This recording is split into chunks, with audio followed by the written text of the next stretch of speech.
Bonsoir et bienvenue à cette séance ordinaire du Conseil de ville de Sainte-Marguerite du Lac-Masson. Alors, il est 19h02 ou 19h03 selon. Donc, je déclare l'Assemblée ouverte. Le quorum, tous les conseillers sont présents. Avant de procéder à l'ordre du jour, je vais vous lire ce qui est au menu ce soir. Donc, en premier lieu, il va y avoir une série d'approbations et de dépôts qui sont des étapes administratives auxquelles on doit se plier à chaque assemblée. Il y aura une résolution pour le refinancement d'emprunts existants. Donc, c'est des emprunts dont le terme est venu à échéance ou viendra à échéance et on renouvelle ces emprunts-là pour terminer leur amortissement. Il y aura une résolution autorisant une dépense de 158 000 plus taxes pour ce qui s'appelle l'exercice d'équilibration optionnelle. Alors, en français, ce que ça veut dire, c'est que normalement, les municipalités de moins de 5 000 habitants, le rôle d'évaluation est bon pour une période de 6 ans. Contrairement aux autres villes, c'est 3 ans. Maintenant, on a vu dans les dernières années ce que ça fait, l'effet 6 ans, c'est qu'on se ramasse avec une balloune au bout de 6 ans qui est un peu déplaisante. Donc, on a une option. L'option, c'est de procéder à ce qui s'appelle une équilibration. Donc, les évaluateurs vont nous fournir un facteur, puis on va corriger les valeurs d'évaluation avec ce facteur-là. Pas besoin de vous dire que c'est une correction à la hausse. Aux dernières nouvelles, on n'a pas obtenu, mais on n'a pas obtenu le résultat final. C'est pour ça qu'on paye le montant, mais on avait obtenu un aperçu de ce que ça pourrait être. On parle en date du mois de décembre 2025 d'une hausse qui était de plus de 20 % comparativement aux valeurs de 2021. Donc, le but de cet exercice-là, c'est qu'ils vont nous fournir un facteur, puis on va prendre le facteur, puis on va l'étaler sur les 3 prochaines années, de telle sorte que lorsque le nouveau rôle complet arrivera, on n'ait pas un escalier trop abrupt à franchir. Mais on va vous revenir là-dessus, mais c'est l'idée de cette dépense-là. Donc, c'est les mêmes évaluateurs et Vinbec qui sont retenus par la MRC des Pays d'en haut. Ensuite de ça, il va y avoir de l'adoption de règlements pour lesquels les dépôts, présentations et avis de motion ont été dûment effectués. Donc, comme vous voyez, à chaque fois qu'il y a un règlement, il faut d'abord en faire un dépôt, le présenter, faire un avis de motion. Après ça, il faut attendre au prochain conseil pour en faire l'adoption. Donc, pour certains de ces règlements-là, on a passé les premières étapes, donc il s'agit de les adopter. Donc, ça va aller assez rapidement. Il va y avoir aussi le règlement 225-2026 pour décréter l'imposition de toutes les taxes. Ça, c'est suite au dépôt du budget 2026, donc toutes les taxes et compensations, et aussi déterminer le nombre de versements pour le paiement des taxes. Or, on va demeurer avec 6 versements comme c'était par le passé, et le premier sera le 31 mars. Ensuite, il y aura des dépôts, présentations et avis de motion pour un amendement, qui est l'amendement 29 du règlement 83-2014, qui concerne les tarifs chargés par la Ville. Ça, c'est les tarifs pour les permis de construction, démolition, dérogation mineure et compagnie. Là, il y en a des pages et des pages de tarifs. Donc, il y a eu quelques modifications. Il y a pour certains d'entre eux des augmentations, je pense entre autres pour les permis de construction et les dérogations mineures. Donc, on va procéder avec l'adoption de la nouvelle grille de tarifs. Ensuite de ça, il y a une série de démissions et embauches. On va passer au travers de tout ça. Il y a de l'achat d'équipements et de logiciels c'est pas des gros achats.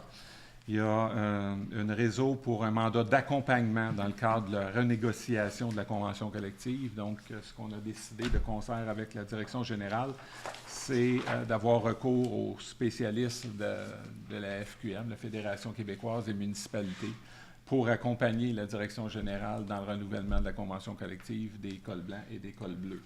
C'est bien ça, Madame? Exact. Parfait. Et ensuite de ça, il y aura des approbations pour des déboursés et pour des avenants de contrat pour divers projets, dont le 9600 Chemin Masson, qui est le soubassement du Café aux Marguerites, et aussi les réfections de route effectuées l'an dernier. Donc, c'est sûr que là, c'est juste un sommaire. On va passer au travers de tout ça, mais c'est ce qui est au menu pour ce soir. Donc, je fais comme les lecteurs de nouvelles, je tape mes feuilles sur le bureau et on passe à l'étape suivante.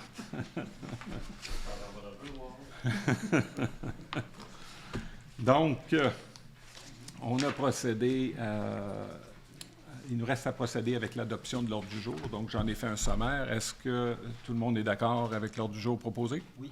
Oui. Excellent. Ensuite de ça, période de questions. Alors, sur ce que j'ai exposé l'ordre du jour, est-ce qu'il y a des questions dans la salle? Je vois Mme Dicker et... Ou, bon.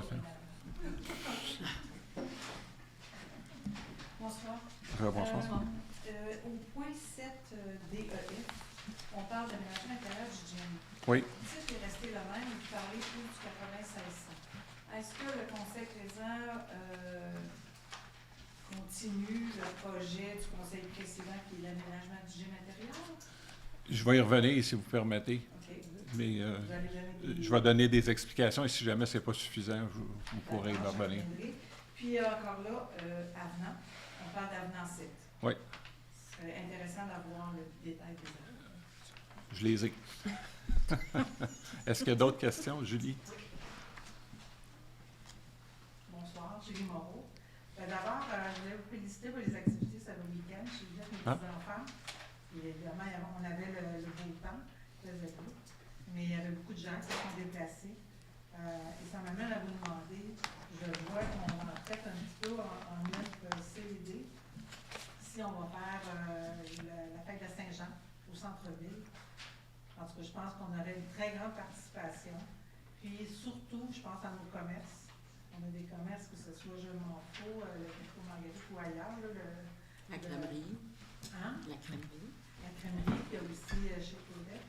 Dans le fond, tous ces commerces-là en bénéficient quand les gens se déplacent là, au centre-ville. Je ne veux pas nécessairement une réponse, mais j'apprécierais fortement qu'on change le concept de faire à Saint-Jean à l'école en haut et qu'on s'en vienne au centre-ville. Voilà. On prend bonne note. On a déjà commencé des discussions sur le sujet. Est-ce qu'il y a d'autres questions?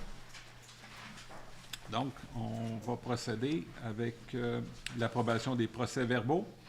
Il y a 2 procès-verbaux. Ça, on rentre dans tous les gestes administratifs qu'on doit poser. Donc, l'adoption des procès-verbaux, il y a eu 2 séances. Une séance du 19 janvier, qui était une séance ordinaire, puis il y a eu la séance extraordinaire le 26 janvier, qui était pour l'approbation du budget. Donc, les membres du Conseil, nous avons reçu les procès-verbaux de ces assemblées-là. On en a pris connaissance. J'en propose donc l'approbation. Est-ce que j'ai votre accord? Oui. Oui. Merci. Le mot du maire. Si vous me permettez, j'aimerais commencer par les travaux publics. On est au fait des problématiques qui sont soulevées par certains des citoyens. Là. Il y en a eu à la dernière séance à propos du déneigement.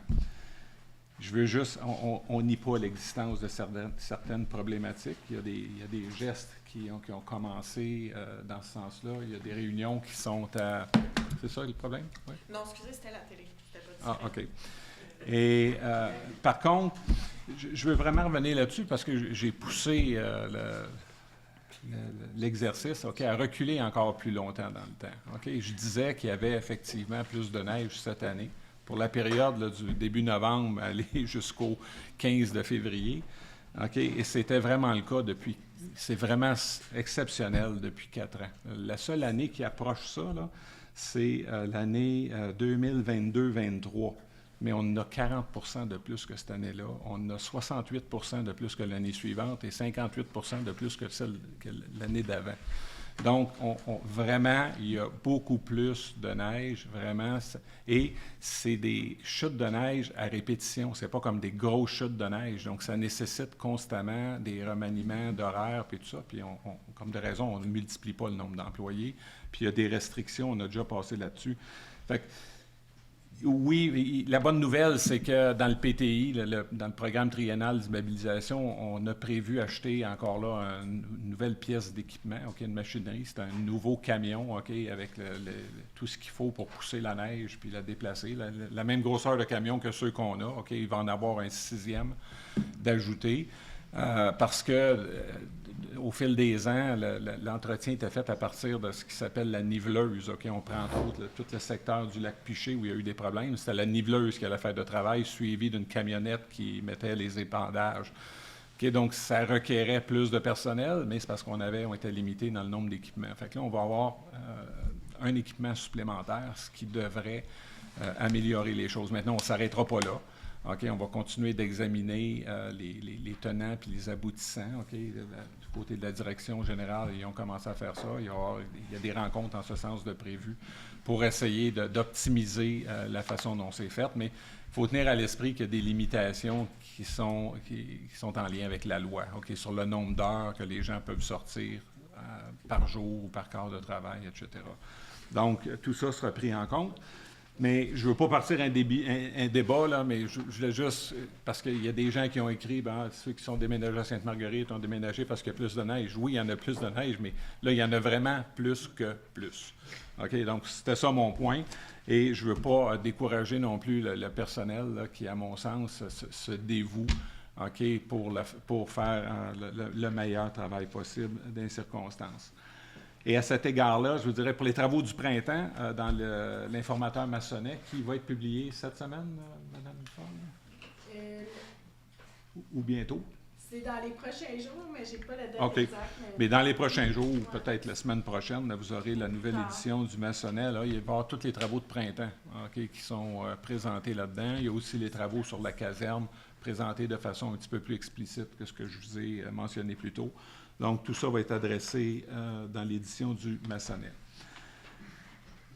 On a parlé de la caserne, l'avancement des travaux. On a parlé, au niveau de l'agglomération, mais la plupart d'entre vous étiez là et vous êtes abonnés aussi à l'Assemblée, à la présente Assemblée. Donc, les travaux sont avancés à la hauteur de 56 %. Les travaux vont bien. Il n'y a pas d'anicroche majeure. La surprise, jusqu'à maintenant, parce qu'on est bien en deçà de même des réserves qui étaient prévues dans le coût du contrat, là. Donc, ça, il n'y a pas de difficulté de ce côté-là. C'est le toit de l'ancienne partie. Okay? Donc, en soulevant pour marier les toits, comme j'expliquais plus tôt, là, ils ont découvert qu'il y a de l'eau qui s'infiltre, okay? Parce que l'intérieur de la couverture ou du grenier était mouillé. Okay? Donc, ils ont investigué pour se rendre compte, ce que j'en comprends, les attaches, c'est des vis probablement ou des clous, elles sont munis d'un caoutchouc. Okay? Donc, ces caoutchoucs-là, c'est vissé ou cloué dans un bois. Le bois en dessous, c'est du bois qui a vieilli puis qui n'est plus aussi performant. Donc, ça a commencé à bouger. Fait qu'il y a de l'eau qui s'infiltre à ces endroits-là. Donc, c'est pas une vague d'eau qui rentre à l'intérieur, mais ça va être persistant. Puis, ça peut juste endommager les travaux qui ont été faits précédemment ou qu'on fait présentement. Donc, l'idée, c'est de remettre tout ça à niveau pour s'assurer qu'on repart du bon pied. On a parlé, je pense qu'il y a eu une estimée jusqu'à maintenant, Mme Forgue? Je l'ai reçu aujourd'hui, l'estimé. Là. On parle de quoi? Autour de 96 000 $. OK. Donc, c'est un toit en tôle, c'est pas un toit en bardeau, là, vous auriez compris. Donc, on va examiner ça. S'il y a lieu, il y aura d'autres soumissions, j'imagine, de demander. Sur les projets en cours, le 9600 chemin maçon, il s'appelle toujours le gym, OK, mais parce que il a pris naissance avec ce nom-là. Moi, je l'appelle 9600. Mais on parle du même building. On a été là ce matin. Il y a des photos qui ont été prises. Est-ce qu'on peut les mettre à l'écran? Hein? Vous allez voir où on est rendu avec ça. Ça va vous donner un bon aperçu. Donc, ce que vous voyez là, les endroits où il y a de l'enrochement, puis tout ça, c'est tous des endroits où il y a eu du travail, soit de plomberie, ou sur tout le pourtour, comme vous voyez là, c'est partout où le drain est installé. Vous voyez aussi la membrane qui a été mise sur les murs pour éviter que si jamais il y a encore de l'eau qui rentre par les murs, ça descende la membrane, ça suive la membrane jusqu'en bas. Après ça, par-dessus le footing, ou comment ça s'appelle en français? Le drain français? Non, jusqu'au drain français. Là, mais, ouais. La semelle, je cherchais ça. Donc ça contourne la semelle, puis le drain est en bas de la semelle, l'eau est récoltée là, puis envoyée dehors. Il va rester à refaire les murs. Ça, c'est tous les murs qui ont dû être défaits, OK, pour s'assurer qu'il n'y avait pas de moisissure et où il y en avait, ça a été enlevé. Et demain, je pense, ou après-demain, ils vont couler le nouveau plancher, c'est-à-dire qu'ils recoulent à la grandeur, parce que les planchers étaient inégaux dans ça. Il y a des planchers qui ont été coulés à une certaine hauteur, d'autres à une certaine... Tout ça va être nivelé, il va y avoir un plancher d'un seul niveau. Ce qu'on a fait comme modification au devis original, ça a été dans la section ici où on voit les tuyaux, c'était tout l'aspect sanitaire. Il était prévu avec 2 douches. OK? Fait que là, on a rajouté des installations pour les toilettes pour prévoir plus de monde dans la salle. La salle pourrait accueillir jusqu'à 250 personnes. Le système de ventilation a été conçu, il est robuste, le système de climatisation. Vous allez juste avoir la grosseur des tuyaux. C'est des tuyaux de pratiquement 24 pouces de diamètre. Pour les amener d'air ou les sorties, c'est très, très robuste. Ça a été conçu pour un gym, pour des gens qui travaillent fort, puis qui courent sur des tapis, puis qui font des haltères et tout le tralala. Donc, mais les calculs des ingénieurs nous disent qu'en situation normale où des gens ne s'excitent pas trop, juste danser, donc ça pourrait accommoder facilement 200 personnes à l'intérieur. Est-ce que c'est pratique? Il y a des colonnes. Bref, c'est à voir. On n'a pas statué sur son avenir encore à ce stade-ci. La raison étant qu'on ne veut pas faire rien d'aléatoire. Donc, ce qu'on a décidé de faire, et vous allez le voir plus tôt, c'est une des résolutions, je crois, où on va procéder avec l'embauche d'une firme d'urbanisme pour faire ce qui s'appelle un plan particulier d'urbanisme, communément appelé un PPU. Et ce plan-là va être commandé cette année et devrait être reçu, je pense, soit à la fin de l'été ou au début de l'automne. C'est ça qui est l'objectif. Et c'est de l'urbanisme, mais centré sur le centre-ville. Et ça, c'est pour nous guider dans les choix. Qu'est-ce qu'on fait et où?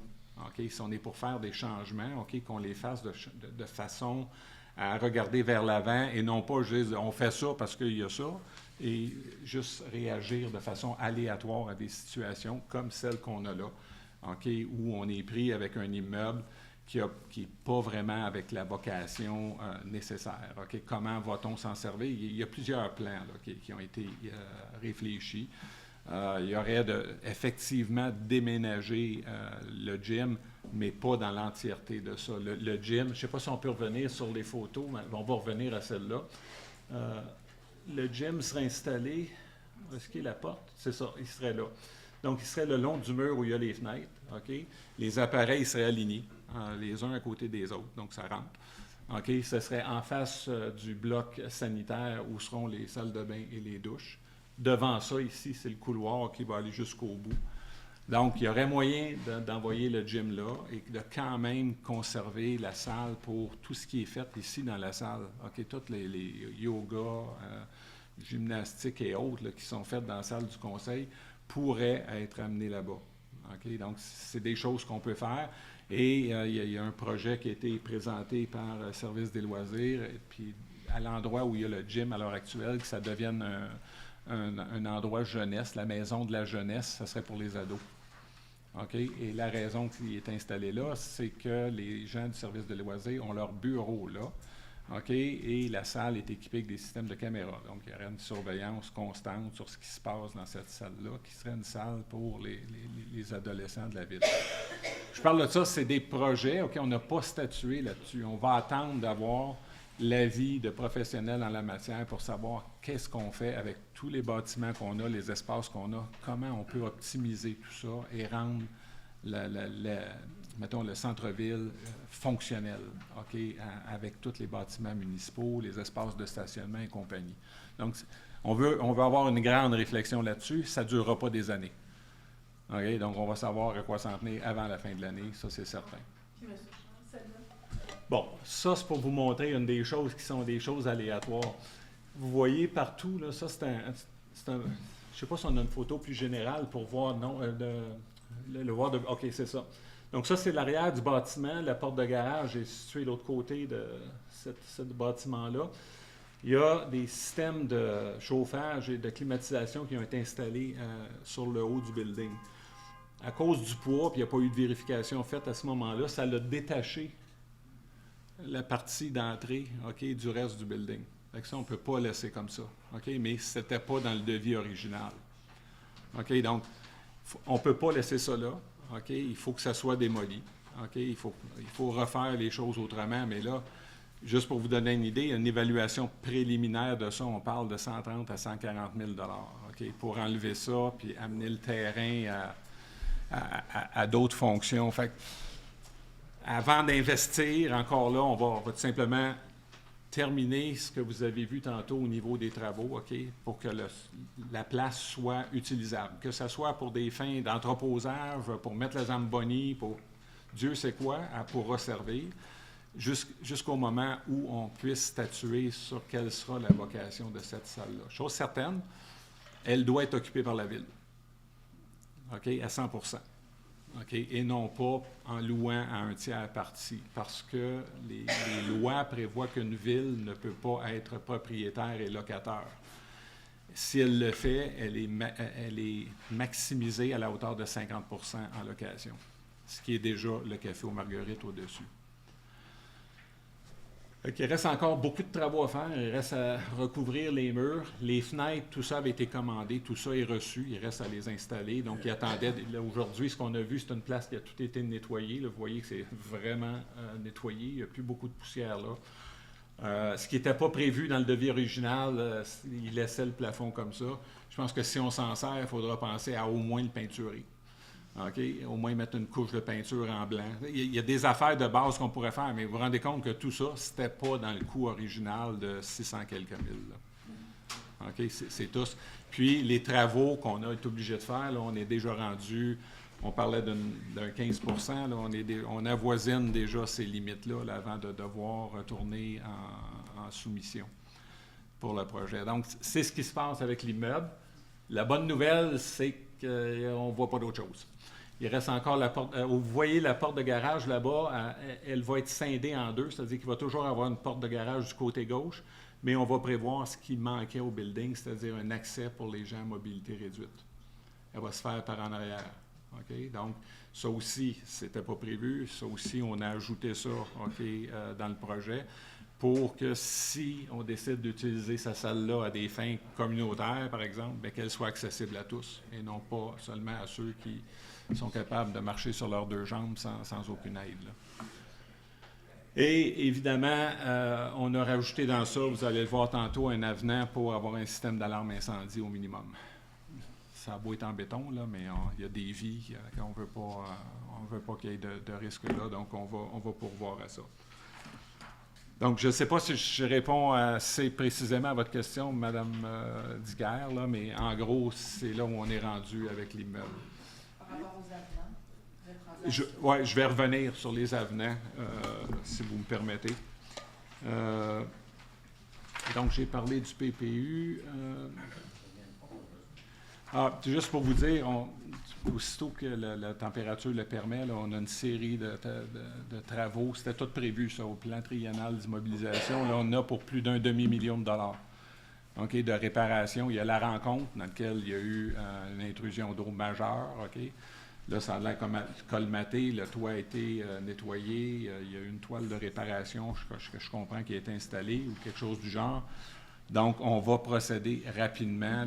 On est déjà en voie d'octroyer le contrat pour refaire la toiture, et s'assurer que ces gens-là puissent continuer leur mission. Je pense que c'est important. Personnellement, je trouve que c'est très important d'opérer rapidement là-dessus. Et il en va aussi des autres. Il y a la bibliothèque, et aussi le local L'Âge d'Or. Il y a des réfections à faire là. La bibliothèque, il y a une pente inversée au niveau de la porte en bas. Il faut que ça soit refait, cette affaire-là, pour pas que ça soit dangereux. L'eau rentre par en dessous de la porte. Donc, puis le dessous de la porte est tout rouillé. Donc, c'est des affaires qui, malheureusement, ont été délaissées au fil du temps. On n'a pas pris soin de nos choses. C'est comme les fenêtres, je vous en ai parlé ici, l'extérieur des fenêtres. C'est tout en bois et ça n'a pas été repeint depuis que ça a été repeint en 2014, avec le fait que le soleil a fait son œuvre et l'eau, et là, on a des problèmes d'infiltration d'eau.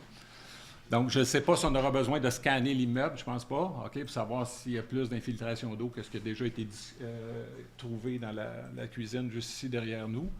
Mais bref, on en a pour 500 000 à faire rapidement sur l'hôtel de ville, sur l'immeuble, la bibliothèque, à la rencontre, et j'en oublie, mais il y en a d'autres. La garderie. La garderie, ça c'est un autre. un autre problème. Et l'objectif, c'est de terminer tout ça là, avant le début de l'automne. En termes de gouvernance, il y a du nouveau aussi. J'en ai pas parlé au niveau du conseil d'agglo parce que c'est pas finalisé encore, mais on discute avec STRL. OK, on a eu une première rencontre. Moi, j'avais suggéré, OK, pour éviter les problématiques passées, qu'il y ait un comité paritaire, un comité consultatif du conseil de l'agglo qui soit formé. Donc, il y aurait, par exemple, 8 personnes qui siègent sur ce comité-là, 4 de STRL, 4 de Sainte-Marguerite. Et ces gens-là auraient le devoir de s'entendre avant de présenter un consensus au conseil de l'agglo. Donc, ça serait travaillé de façon paritaire entre les deux villes, OK, de parvenir. Ceux qui siégeraient d'office sur ce comité-là, il y aurait les 2 maires. Il va y avoir les 2 directrices générales, donc les directions générales de chacune des villes, et eux amèneront à la table les spécialistes de chacune des villes, que ce soit en urbanisme, en travaux publics ou autres, OK, selon les sujets qui seront traités à l'agglo. Le but, c'est d'éviter de revivre ce qui a été vécu dans le passé en termes de fonctionnement. Alors, j'y crois à cette méthode-là et j'espère qu'elle portera ses fruits. Je pense que les gens, autant ici au niveau de la direction que la direction d'STRL, reçoivent bien ça et tout le monde veut coopérer. Et déjà, la coopération s'accélère, OK, avec STRL. On parle déjà d'échanger des tronçons de route, peut-être pour l'entretien de façon à optimiser là, tout le chemin Chersey, puis peut-être l'accès au lac Croche, puis lac Ashton. Bref, on en a sur la table pour plus que vous pouvez imaginer. L'idée, c'est, encore là, de ne pas y aller de façon aléatoire, d'y aller de façon systématique et d'assurer le futur. Okay? Donc, on travaille dans ce sens-là. C'est pas évident, mais on va trouver la solution, puis on ne se décourage surtout pas. Au niveau, également au niveau gouvernance, on en a déjà parlé, on va procéder à l'interne avec un diagnostic organisationnel. Donc ça aussi, on a commencé à travailler là-dessus. On va commencer à rencontrer des spécialistes du domaine qui vont nous aider. On veut faire ça dans le courant de la présente année, que ça soit terminé. Et évidemment, toutes ces affaires-là dont je vous parle, on va vous tenir constamment au courant de ce qui se passe, comme je le fais ce soir et autrement. OK? Donc, l'idée, c'est que vous soyez au fait de ce qu'on fait, OK, et où la ville s'en va. OK? Donc, c'est notre façon d'opérer. Côté environnement, je veux mentionner, ça c'est, en tout cas, pour moi c'est important. Et je pense que pour le conseil aussi, ça l'est. On parle ici du secteur Bonny, ou lac Bonny. Je ne sais pas s'il y a des gens qui ont entendu parler de ça. OK, c'est au nord-est de notre ville, c'est derrière, puis Pierre Campeau, tu pourras me corriger le cas échéant. Là, tout le monde est familier avec le lac Marié et ces environs-là. Donc, c'est un petit peu en arrière de ça. Okay? Il y a une montagne qui est là, qui s'appelle... S'appelle-tu la montagne Bonny? Non, il n'y a pas de nom. Il n'y a pas de nom? En tout cas. Mais il y a un petit lac qui s'appelle le lac Bonny, de là le nom du secteur Bonny. Et ça, c'est de façon concomitante avec la réserve indienne qui est derrière. Okay? Et curieusement, notre gouvernement provincial, OK, dans le temps, s'est amené avec un objectif qu'on ait 30 de territoires protégés dans toutes les municipalités du Québec, ce qui est honorable comme objectif. Mais en même temps, le même gouvernement donne un droit de coupe à une forestière pour aller détruire une forêt qui est vierge. C'est une des plus vieilles forêts, sinon la plus vieille. M. Campeau pourrait me confirmer là, ou infirmer. Mais il y a des arbres gigantesques à cet endroit-là. Là, on parle, tu sais, M. Goulet de l'Institut des territoires disait cette semaine dans une rencontre qu'il y a des arbres dont le tronc est gros comme ça. Là. Mais il disait que c'était la dernière dans les Laurentides. C'est une des plus anciennes forêts. OK? C'est pas un immense territoire en soi quand on regarde ça sur une carte, mais je veux dire, en tout cas, à mon avis, ça n'a pas de bon sens. Il y a eu des représentations de faites, il y a des associations, Lac Violon. Pierre, aide-moi là, pour ne pas en oublier, mais il y a plusieurs associations qui se sont mis ensemble, qui ont signé un mémoire, qui ont fait des travaux. Et là, il serait question qu'on prenne un peu la relève ou qu'on les aide dans ça, Ville de Sainte-Marguerite, OK, pour faire ce qui manque finalement pour convaincre les autorités de virer de bord, en bon français. OK, c'est de leur prouver que les dommages créés à l'écosystème qui est là, que ce soit la faune, la flore ou les deux, OK, sont importants. OK? Et les gens de l'Institut des territoires du Québec, dont M. Goulet est président, sont prêts à faire cet exercice-là. Ça ne devrait pas être, on parle de peut-être, je ne sais pas, entre 15 et 20 000 OK? Et, ils pourraient commencer à faire ça dès que les neiges sont parties. OK, de documenter tout ça, produire un rapport qui serait déposé auprès du ministère de l'Environnement et du ministère des Ressources naturelles. Donc, le méchant garçon dans ça, ce n'est pas l'environnement, c'est les richesses naturelles, c'est eux qui ont donné les droits de coupe. OK, ce que ça consiste, si au pair, ça va durer un hiver, ça pourrait s'effectuer l'hiver prochain. OK, donc l'hiver 26-27.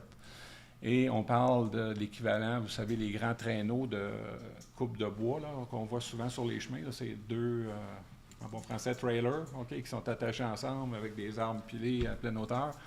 On parlerait de 180 camions au total qui transiteraient sur les routes. Non, ils disent que ce n'est pas une coupe à blanc. Ils disent que ça va permettre de régénérer la forêt.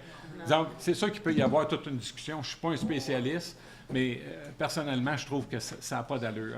On nous demande, dans un premier temps, de conserver 30 des terrains pour fin de conservation. Et d'un autre côté, on se permet d'en détruire. Donc, c'est un non-sens. Puis au pied de cette montagne-là, il y a la rivière Doncaster. Oui, c'est ça. Donc, on a une première rencontre, il va en avoir d'autres. Soyez pas surpris, il va y avoir probablement, on est en train d'élaborer un plan, on va faire des communications, on va se servir beaucoup des médias. Il faut réveiller les médias là-dessus. Puis à moins que vous me disiez que dans l'ensemble, ça vous enchante pas à Sainte-Marguerite de faire ça, mais... On va marcher dans les rues, on va vous aider. Fait que On bloque les rues. on va y aller, c'est le On plan. fait des pancartes. Vous pourriez exproprier le ministère. Comment? Vous pourriez exproprier le ministère. Malheureusement, je ne peux pas faire de commentaire sur cette dernière. Loisirs. L'hiver en fête. OK, effectivement, ça a été une merveilleuse fin de semaine au niveau température. C'était super agréable. J'ai tourné dimanche autour des installations. Encore là, les employés de la ville, autant l'entretien de la glace, le sentier sur la glace, tout ça a été merveilleusement bien exécuté. Au final, là, ça a été un bel job. OK, je pense que les gens étaient contents. Les gens que j'ai rencontrés, tout le monde était heureux. Il y a eu des commentaires ici ce soir, dont Mme Moreau, je pense que c'est vous qui en avez fait. Je veux dire, c'était beau. C'est l'affaire sur laquelle on va réfléchir, peut-être plus de Montgolfière. OK, parce que les gens étaient vrais. Écoute, j'en revenais pas, là. Par le temps que j'étais là, il y a des gens qui ont avancé à peu près 20 pieds dans la file pour y aller, puis c'est 2 du coup, là. Puis, je veux dire, la file avait une centaine de pieds, là, puis à 3-4 personnes de large. Je me disais, ça n'a pas de bon sens. Tous ces gens-là attendent. Je suis pas sûr qu'ils vont se rendre à l'après-midi. Les traîneaux à Les chiens traîneaux à aussi. chiens, ça a été la même chose. C'était vraiment un succès. Je pense qu'on doit souligner ça. Ça crée un fort volume. On parlait de projets de favoriser les commerces de la ville. Donc, oui, ça nous tient à cœur aussi, puis on veut développer ça dans le bon sens. Le PPU, que je parlais tantôt, va aussi nous aider là-dedans. OK? Il y a beaucoup de bâtiments dont la ville est propriétaire. Il y a beaucoup de bâtiments dont la ville pourrait devenir propriétaire si on en fait le choix. OK? Donc, il y a des choix à faire. L'autre élément aussi que je calcule qui est d'importance, j'ai eu l'insigne honneur de rencontrer le docteur Lavigne, OK, qui est celui qui dirige la Société d'histoire. Il est venu me chercher. OK, ce bonhomme-là est intéressant. 96 ans, il est clair comme à l'âge de 26 ans là, en termes de faculté intellectuelle. Donc, je veux dire, c'est un bonhomme qui est intéressant, qui a beaucoup d'histoire. Et là, je réfléchis, puis je vais amener le conseil à réfléchir là-dessus. Est-ce qu'on se porte gardien de la Société d'histoire de Sainte-Marguerite du Lac-Masson? Est-ce qu'on inscrit ça au mandat des prochains maires, OK, d'être les gardiens de cette organisation-là et de pourvoir à ce que tout ce qu'ils ont amassé, tout le travail qu'ils ont fait au fil des ans, soit conservé et bien conservé et soit mis à la disposition des gens. Donc, c'est un projet auxiliaire. On n'en avait pas assez. On a accroché celui-là sur le détour. Je pense que ça va être intéressant dans la réflexion. Encore là, le PPU, c'est le bon moment, OK, de réfléchir avec ça, avec des gens qui sont qualifiés pour le faire. Ça va inclure les lampadaires, ça va tout inclure. OK? Tout ce à quoi on a réfléchi, réparer les trottoirs ou simplement les changer de place. Je prends juste la rue des Sommets puis les trottoirs, pour ceux qui vont marcher de ce côté-là, c'est affreux. Là. Ça n'a pas de sens. OK? À tous les mètres, il manque à peu près 18, au moins 30 à 40 cm de béton sur le bord de la route. Je ne peux pas croire qu'il y a des gens qui marchent là puis sans se la casser. Là. Donc, il faut remédier à tout ça. Il faut entretenir nos infrastructures. On a une obligation et un devoir de le faire. Donc, on entreprend collectivement de le faire. Donc, je reviens sur l'hiver en fête et je vais terminer avec une statistique. Donc, ça a été merveilleux. Je veux vraiment qu'on inscrive au procès verbal là, notre appréciation du travail de tous les employés de la Ville, OK, pour avoir permis que ceci se réalise. Population de Sainte-Marguerite, on est rendu à 3 875 personnes. En 2019, OK, c'était 26 % de moins. Donc, la croissance en 5 ou 6 années là, a été vraiment fulgurante. OK? Et ça, c'est des chiffres qui viennent du gouvernement du Québec, mais qui vont être confirmés par le recensement fédéral qui va avoir lieu en mai-juin cette année. Donc, on va avoir des nouvelles données démographiques aussi sur notre population. Le visage va avoir changé, hein, les pyramides d'âge, puis tout ça. Là. On va avoir une bonne appréciation de tout ça qui va être fraîche, encore là, avec le PPU. Puis, je n'ai pas parlé de plan stratégique, mais il y a aussi un plan stratégique qui va partir pour déterminer où on s'en va dans les 10 prochaines ou 15 prochaines années. Et évidemment, on va documenter ça avec les plans financiers appropriés. Okay? Donc, le comptable en face de vous, OK, va y voir. On ne se lancera pas dans un projet où on n'est pas capable de calculer combien ça va coûter puis combien on peut se payer. Donc, ça va être fait. Alors, sur ce, ça termine le mot du maire. Désolé, ça a été un peu plus long, mais j'en avais beaucoup. Non, quand il part, il n'est pas arrêtant. C'était pertinent. Donc, on revient à nos affaires. Pour les comités, soit dit en passant, les comités ne sont pas reformés encore, OK, sauf le CCU, le CCE sur lequel on travaille. OK. Encore là, je veux qu'on aille dans le bon sens, OK, et qu'on crée ce dont on a besoin et non juste créer des buzz administratifs. Là. OK. Donc, je prends tout en considération. Si on forme des comités, ça prend du temps au niveau des employés. Si on prend du temps au niveau des employés, bien, on obtient moins leur attention sur les projets sur lesquels on voudrait travailler. Donc, il y a un juste équilibre à atteindre. On va y parvenir. Ce n'est pas encore clair et net, mais on s'en va vers ça. Je suis rendu au point 5, C. Présentation et approbation des comptes. Est-ce que mon décompte est bon, Mme Lagraffière? On est bien rendu à 5C? Oui. Excellent. Donc, j'en parlais, c'est un des aspects administratifs. Donc, la liste des comptes pour la période qui était la période du 5 janvier jusqu'au 12 février. 5 janvier au 12 février, c'est ça. Donc, il y a des paiements qui sont au montant de 412 208 qui est la liste des paiements pour la période. Et il y a aussi la liste des prélèvements bancaires. Donc, on ne fait pas de chèque, mais on prélève directement d'un compte de banque directement au fournisseur. Donc, ça, il y en a pour 59 975 au total. Donc, si on additionne tout ça, il y a 472 183 qui sont à payer. On a une certification de notre trésorière, Mme Lavigne, à l'effet que les fonds sont disponibles pour payer ces dépenses-là. Donc, je propose donc que le Conseil approuve ces paiements. Est-ce que tout le monde est d'accord? Oui. Excellent. Dépôt des transferts budgétaires, encore là, c'est un dépôt. OK, on reçoit le dépôt, c'est préparé par la trésorière, Mme Lavigne, c'est des tableaux de transfert. Donc, quand un budget a été prévu puis que les montants dépensés sont inférieurs ou supérieurs, OK, il y a des transferts budgétaires qui sont faits pour rebalancer les choses. OK, donc ça, c'est exigé par la loi des cités et villes. Donc, c'est un dépôt. Ensuite de ça, il y a au 5E, l'approbation annuelle de la liste des dépenses incompressibles. Encore là, c'est demandé par la loi. Donc, tout ça a été fait. Les dépenses incompressibles identifiées et dressées par la trésorière se montent à 11 232 906 pour l'année financière 2026. Donc, c'est quelque chose qui est exigé. Elle doit déterminer quelle dépense elle peut être réduite, quelle autre dépense ne peut pas l'être. Donc, c'est pratiquement la totalité du budget qui devient incompressible. Je vous dirais, c'est à la hauteur de probablement 90 du budget. Donc, je propose donc que le Conseil approuve les dépenses présentées sur la dite liste et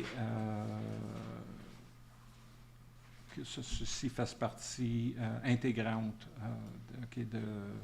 des instructions données à la trésorière en ce sens. Alors, est-ce que j'ai votre accord? Oui. Oui. 5S, dépôt du rapport annuel sur l'application du règlement de gestion contractuelle. Encore une fois, il s'agit d'un dépôt qui est sur l'application des pouvoirs qui sont conférés,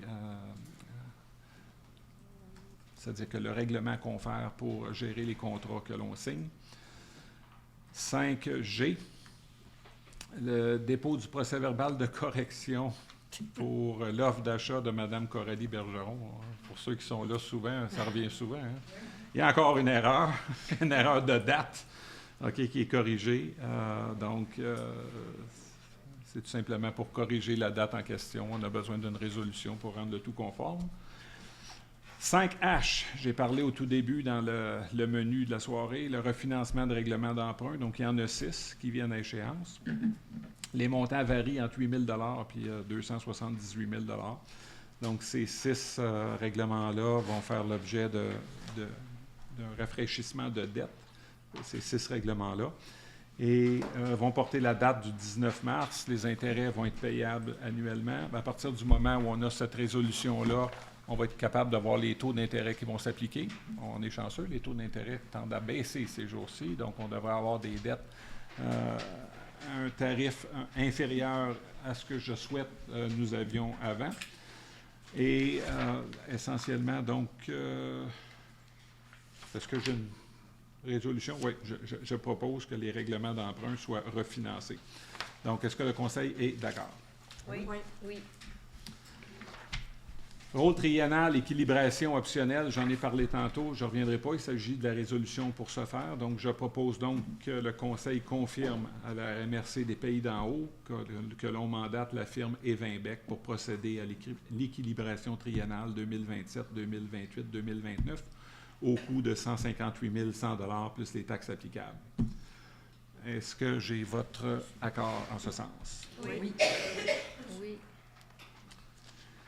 Maintenant, de ce montant-là, il y en a la moitié, ou à peu près, qui va être affectée au surplus, et l'autre moitié va être payée dans le courant de l'année 2027 par des versements mensuels. Donc, il y a une partie qui est affectée, le reste va faire partie du budget 2027, en termes plus clairs. 5J. C'est un règlement pour décréter une dépense et un emprunt au montant de 7 739 000. Donc ça, c'est pour la réfection du chemin maçon. C'est les 7 tronçons qui vont du chemin Entre-Lacs jusqu'à Sainte-Lucie. Comme j'ai expliqué précédemment, on y va pour un règlement d'emprunt pour ce montant-là. Ça ne veut pas dire qu'on va faire tout ce segment-là. On va le voir au printemps, si on le fait au complet ou pas. Il ne faut pas oublier qu'on a une autre section aussi qui est entre la 370, ou le chemin Sainte-Marguerite, et le chemin Entre-Lacs qui doit être fait, sous lequel il y a une conduite d'eau. Donc, ça, c'est fait conjointement, et ça, l'autre, on le retrouve en partie dans le PTI de la ville et en partie dans le PTI de l'agglomération. Donc, toutes les procédures pour ce règlement d'emprunt-là, donc le dépôt, la présentation, l'avis de motion ont été faits dans les conseils antérieurs. On est au niveau de l'adoption. Donc, avec l'adoption du règlement, on va pouvoir commencer les travaux. Et la première section sera pour les frais professionnels pour faire les plans et devis. Est-ce que j'ai votre accord? Oui. Excellent. 5K. qui est le règlement 225-2006. Donc, j'y reviens. Non, ça, c'est le Code d'éthique et déontologie. Donc, encore une fois, on avait fait le dépôt, la présentation dans les séances intérieures. On est rendu à l'adoption.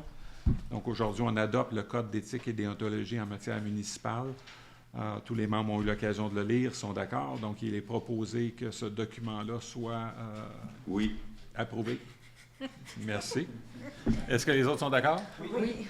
Parfait. Adoption du règlement 2025 pour les taxes et compensations. Donc, j'en ai parlé ultérieurement. C'est pour approuver la façon dont on produit le compte de taxes, OK, et les montants qui vont y apparaître. Vous allez avoir ça bientôt. Donc, est-ce que tout le monde est d'accord? Oui. Ensuite, on est rendu à 5M. Donc, présentation et avis de motion du règlement 83-2014 A29. Donc, ça, c'est l'amendement 29 au dit règlement. Quand on dit A29, là, c'est amendement 29 au numéro de règlement que j'ai mentionné antérieurement. OK, c'est les dispositions sur le financement de certains biens et services des activités de Sainte-Marguerite. J'en ai parlé tantôt. On a même pensé à notre ami ici à ma gauche, OK, pour la tarification des célébrations de mariage, parce qu'elle sera probablement l'officier autorisé à procéder au nom de la loi à ces activités-là. Donc, il y aura même un tarif. C'est pas elle qui va l'encaisser, ce sera la ville. Ça va être déçu. Non. Tu ne retires rien. Donc, je donne donc avis de motion, OK, que le règlement soit porté vers l'avant, si je peux m'exprimer ainsi. Il va être disponible pour consultation sur le site de la ville et à la prochaine réunion, bien, il sera adopté. 5N, démission de Mme Lynne Ruel, préposée à la taxation. Donc, je propose que le Conseil prenne acte de la démission de Mme Ruel de son poste de préposée à la taxation, et ça à compter du 31 décembre 2025. On lui adresse nos remerciements et pour les services rendus depuis le 3 juillet 2023. Et on lui souhaite bonne chance dans la poursuite de sa carrière. À 5O, est-ce que le Conseil est d'accord? Oui. Parfait. À 5O, on procède à l'embauche. On est plus rapide, par exemple. Là, on procède à l'embauche d'une préposée à la taxation. Donc, on a déjà pourvu.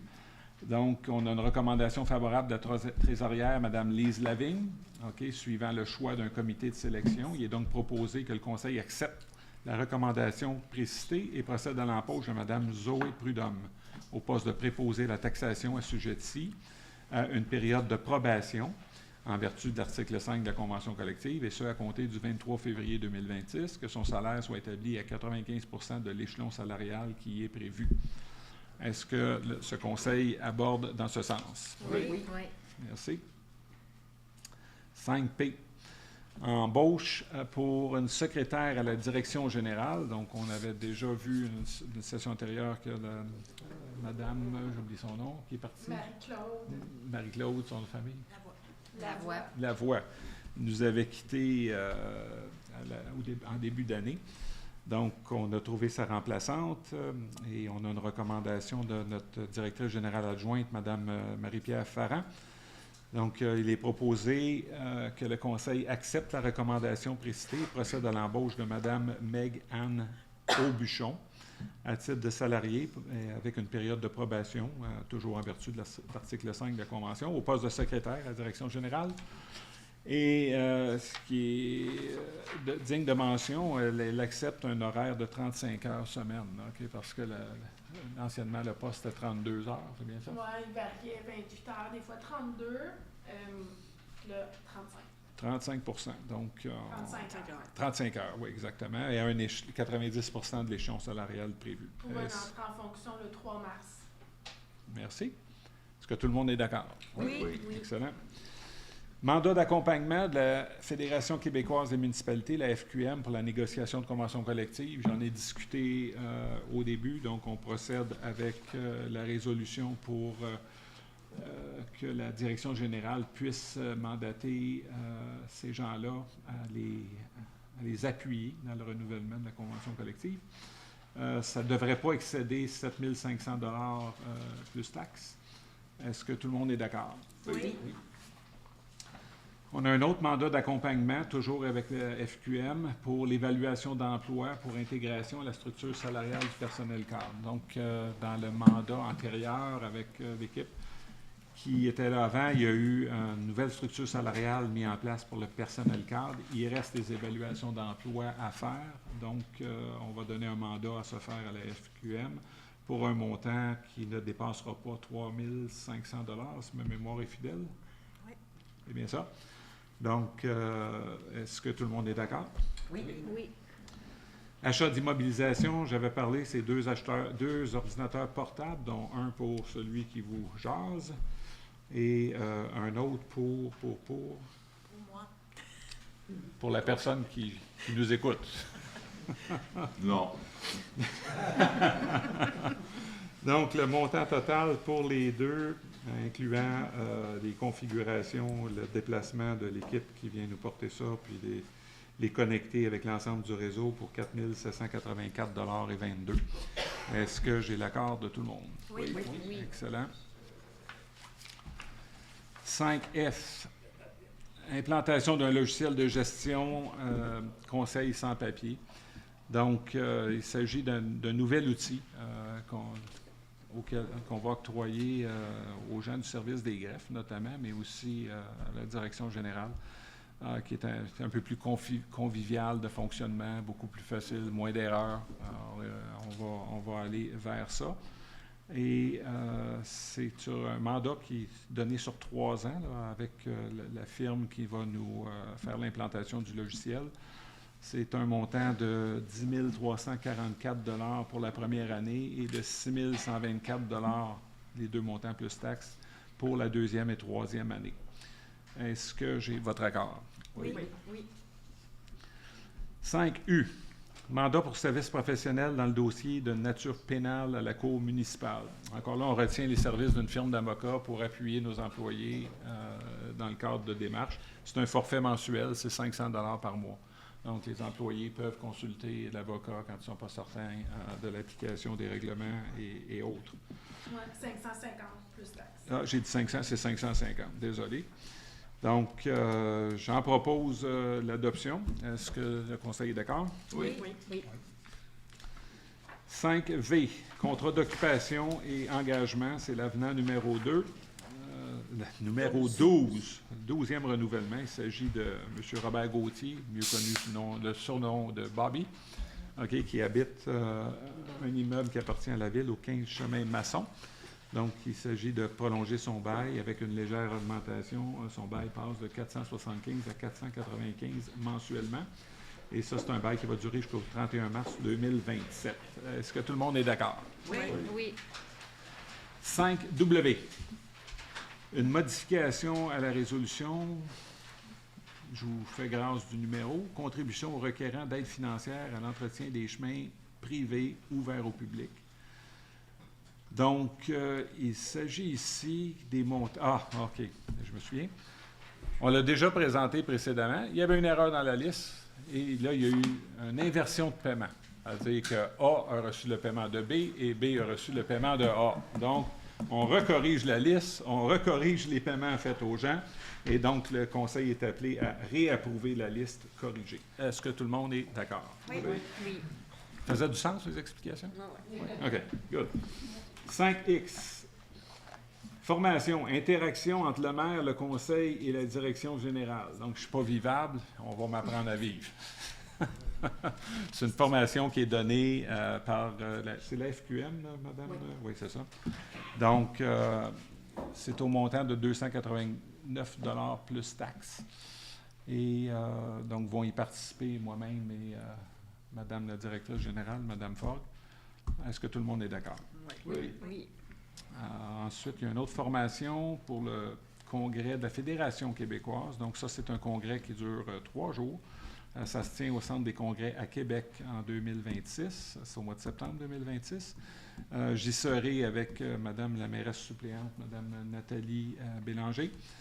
Donc, est-ce que ce conseil approuve cette dépense? Oui. Merci. 5Z. Il s'agit d'une résolution pour confirmer la date des congés fériés en 2026. et de la fermeture des services municipaux pour la période des fêtes de 2026. Donc, essentiellement, je propose que le Conseil décrète la fermeture au public des services municipaux administratifs les mercredis 24 juin et le lundi 29 juin 2026 en raison des congés fériés. Donc, 29 juin, c'est pour remplacer le 1er juillet, évidemment. Ça fait une longue fin de semaine. Et que ce Conseil décrète aussi la fermeture pour les bureaux administratifs du 21 décembre au 1er janvier 2027, inclusivement, comme cela se fait à chacune des années. Est-ce que ce Conseil est d'accord? Oui. Oui. Oui. Approbation de l'organigramme mis à jour. Donc, on nous a remis un organigramme à jour qui est essentiel dans le contexte de toutes les transformations qu'on fait pour qu'on puisse suivre et s'assurer que ce qu'on fait, c'est les bonnes choses en fonction de l'organisation. Donc, on a ce nouvel organigramme qui a été présenté au Conseil. Tous en ont pu en prendre connaissance. Est-ce que ce Conseil approuve l'organigramme? Oui. Excellent. Sécurité civile, on est rendu à 6. Donc, une demande d'aide financière est pour la participation des programmes pour la formation des pompiers à temps partiel. Alors, je propose que ce Conseil autorise et délègue le directeur du service incendie de Sainte-Marguerite, M. Mario Naro, à présenter une demande d'aide financière pour la formation des pompiers pour et au nom de l'agglomération de Sainte-Marguerite-Estérel dans le cadre du programme d'aide financière pour la formation des pompiers à temps partiel au ministère de la Sécurité publique et à transmettre cette demande par l'intermédiaire de la MRC des Laurentides. Est-ce que j'ai votre accord? Oui. Oui. Travaux publics en 7B. Donc, embauche et démission de M. Mathieu Bouchard, manœuvre et préposé aux loisirs. Il a réussi un record, il a été engagé et il a terminé dans la même journée. Il nous a quittés dans la même journée, je devrais dire. Donc, il a occupé qu'une seule journée.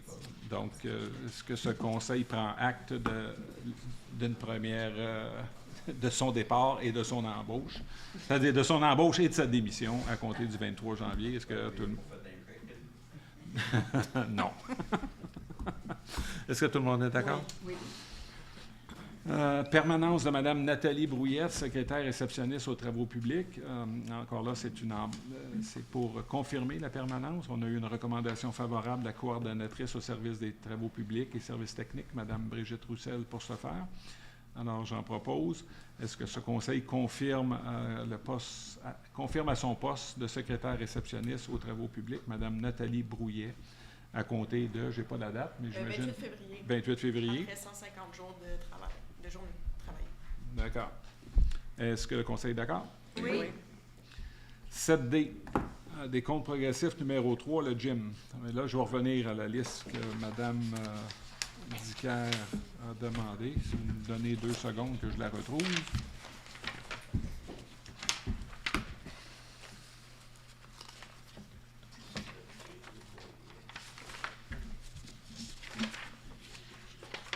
Ah, là voilà. Oh boy. Je vais avoir besoin des yeux de ma voisine, je pense. Le montant original, OK, de la... C'était 617 000 617 500 pour être précis. OK? On avait une subvention de 160 000 en réserve, ce qui devait coûter grosso modo à peu près 500 000 au Trésor de Sainte-Marguerite. Les avenants. Il y a plusieurs avenants. On est rendu à l'avenant numéro 9, je pense que j'ai mentionné plus tôt. Donc, en termes des avenants, 1, 2, 4, 91. Bon, on va le faire par différence. On est rendu à 738 000. OK, pour, si on va de l'avant et termine selon les devis originaux, là, compte tenu des travaux. Les travaux de réparation se montent à 130 000 je n'ai pas le sous-total, je pensais que je l'avais, là, mais les réparations d'urgence. Mais je vous promets qu'on va fournir un rapport précis et détaillé, donc vous aurez copie, tout le monde, à la prochaine Assemblée.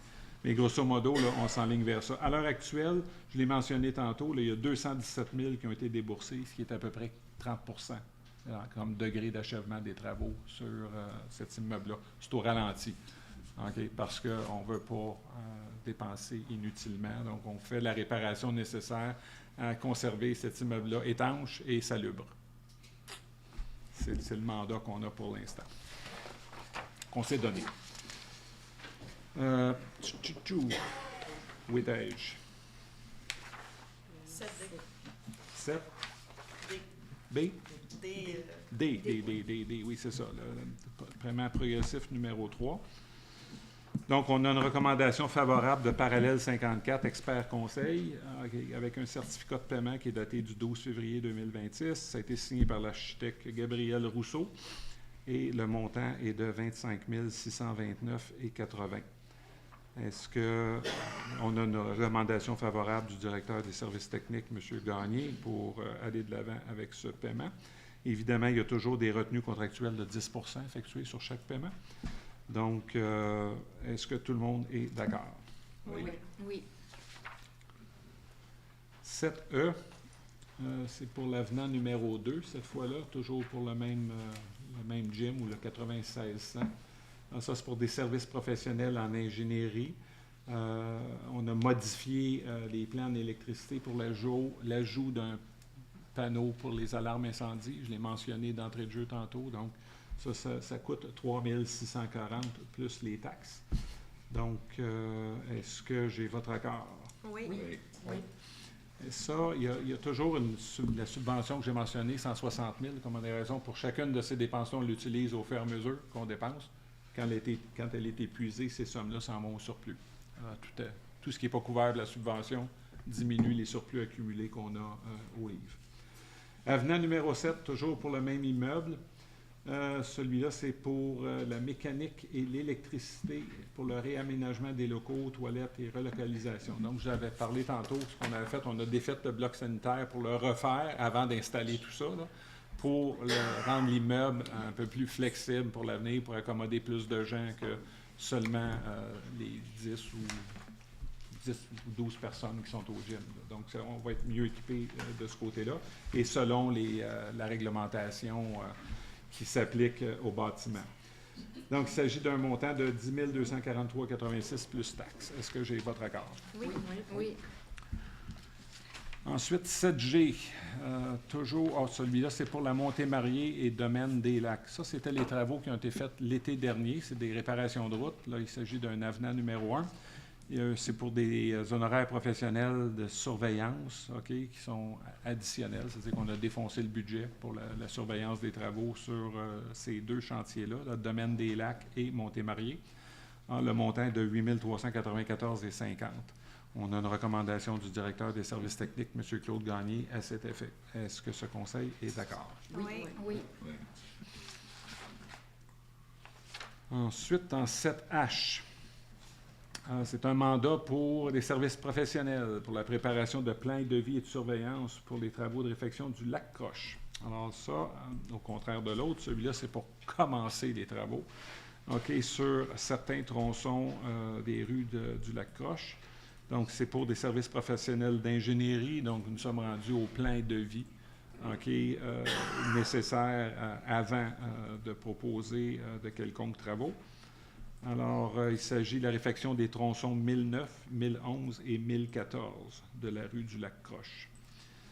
Est-ce que tout le monde est d'accord? Oui.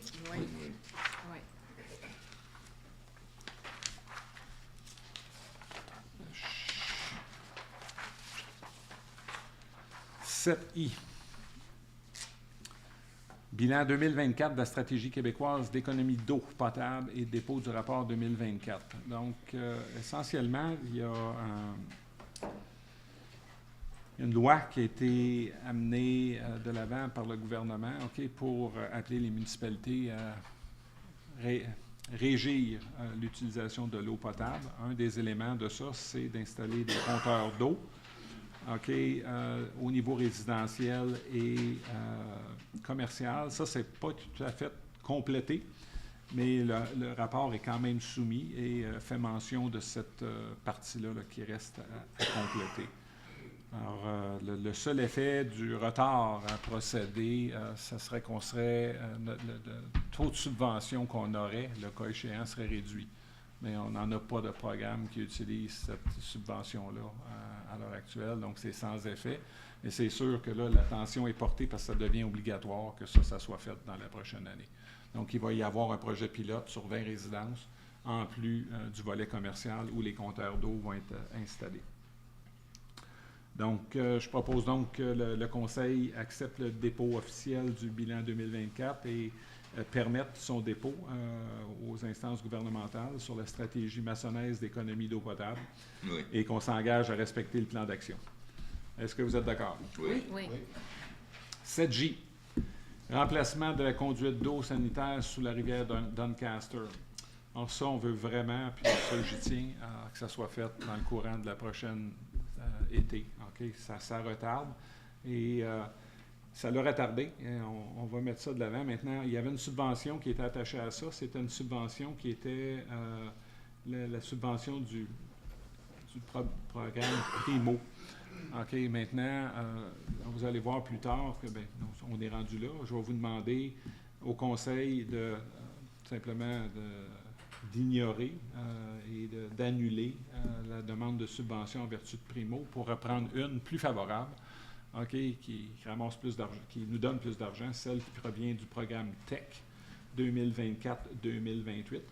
Alors, la résolution porte à l'effet d'autoriser l'annulation de la demande financière au programme Primo pour les travaux de remplacement de la conduite d'eau sanitaire, parce que sans l'annulation, on ne peut pas demander la nouvelle subvention TEC. Exactement. Ça traverse juste en bas. Ce qu'on me dit, c'est que le tuyau est comme ça maintenant. Avant que l'inévitable arrive. 8B. Démission de Mme Sénécal, Océane, de son petit nom, inspectrice en urbanisme et en environnement. Donc, je propose qu'on accepte la démission de Mme Sénécal de son poste d'inspectrice en urbanisme et en environnement, et ce à compter du 31 janvier 2026. Nous lui adressons ses remerciements pour service rendu et lui souhaitons bonne chance dans ses nouveaux défis. Est-ce que vous êtes d'accord? Oui. Oui. Annulation d'un constat d'infraction, donc c'était pour l'instant. Oui. Excusez. C'est peut-être moi. Il me semble qu'on n'a pas voté sur 7J. Oui. Juste pour la forme. Alors, je vous dis oui. Merci. Sur le remplacement, Merci. l'annulation. On a sauté Effectivement. tout de suite. Annulation. OK. Donc, 7J pour le bénéfice. Merci, M. Sylvain. Oui. C'était une proposition à l'effet d'autoriser l'annulation de la demande d'aide financière Primo, OK, au profit de la subvention TEC 2024. Est-ce que ce conseil est d'accord? Oui. Sylvain, il ne Oui. faut pas besoin de répondre. J'ai déjà ton accord. Merci. OK, annulation du constat d'infraction. Donc, je retourne à 8C. Donc, c'était pour l'installation d'une clôture qui ne respectait pas les conditions prescrites. Ça a été constaté en juillet 2024, en dehors d'un délai de prescription. Donc, on n'a pas d'autre choix que d'annuler le constat d'infraction qui a été émis trop tard. Donc, est-ce que vous appuyez cette résolution? Oui. Loisirs, 9B. C'est une embauche, aide technique aux loisirs et préposé à l'entretien ménager temporaire. Donc, on a une recommandation favorable de la superviseure aux loisirs et de la vie communautaire, Mme Stéphanie Harvey, suivant le choix d'un comité de sélection. Il est donc proposé que ce conseil accepte la recommandation de Mme Stéphanie Harvey et entérine l'embauche de M. Derek Villeneuve à titre d'aide technique aux loisirs et préposé à l'entretien ménager temporaire, assujetti à une période de probation, toujours en vertu de l'article 5 de la Convention collective, et ce à compter du 11 février 2026. Et que son salaire soit fixé à 80 de l'échéance salariale prévue pour un tel poste. Est-ce que tout le monde est d'accord? Oui. Oui. Et 9C. Programmation et tarification en cours pour les activités de loisirs. Encore là, il s'agit d'une grille pour participer aux loisirs qui sont organisés sous l'égide de la Ville. Donc, on a révisé certains tarifs pour 2026. Il est proposé d'adopter cette nouvelle grille de tarifs. Est-ce que le Conseil est d'accord? Oui. Oui. Oui. 9D, demande d'aide financière à la Caisse des Jardins des Pays d'en haut dans le cadre de la fête nationale. Donc, c'est d'autoriser la superviseure, Mme Stéphanie Harvey, à formuler pour et au nom de la Ville une demande d'assistance financière auprès de la Caisse populaire des Jardins pour l'organisation de la Fête nationale du Québec 2026. Est-ce que vous êtes d'accord? Oui. Oui. 9E, demande du programme d'assistance financière aux célébrations locales pour la Fête nationale 2026. Donc, il s'agit encore là auprès du Mouvement national des Québécois et Québécoises, le MNQ, qui est en partenariat avec le gouvernement du Québec. Donc, on a une recommandation de la directrice des services des loisirs, Mme Patricia Como. Donc, il est donc proposé qu'on autorise Mme Como à signer un formulaire de demande d'aide financière auprès du Mouvement national des Québécois pour le bénéfice de la Ville, évidemment, et ce, pour l'organisation des fêtes nationales du Québec en 2026. Est-ce que j'ai votre appui? Oui. Oui. Oui. 9F, appui au réseau Bibliothèque des Laurentides. Il y a un projet de loi fédéral qui s'appelle le C15, qui vient changer la donne. Avant, les bibliothèques pouvaient s'échanger des livres par la poste à un tarif réduit. Là, ils veulent qu'ils payent les mêmes tarifs que tout le monde. Alors, évidemment, ça ne va pas dans le bon sens, selon le Conseil. Et on est d'avis qu'on doit appuyer toute démarche en ce sens pour que le gouvernement change son fusil d'épaule sur cette question-là et maintienne les tarifs. Avant qu'on passe au vote, moi, je vais m'abstenir, comme je travaille chez Post Canada. D'accord. Il ne faut pas comprendre qu'elle appuie ces 15, là.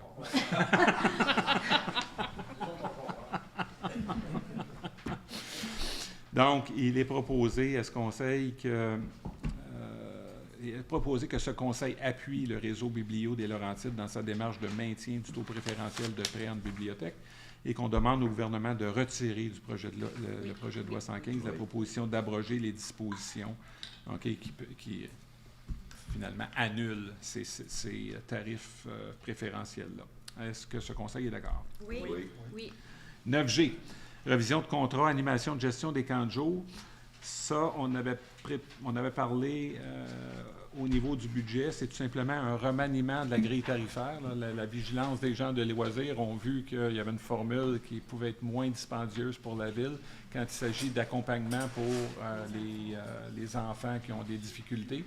Donc, plutôt que d'acheter un mandat de façon large, pour toute la saison, on va le faire de façon ponctuelle pour chaque enfant puis chaque moniteur.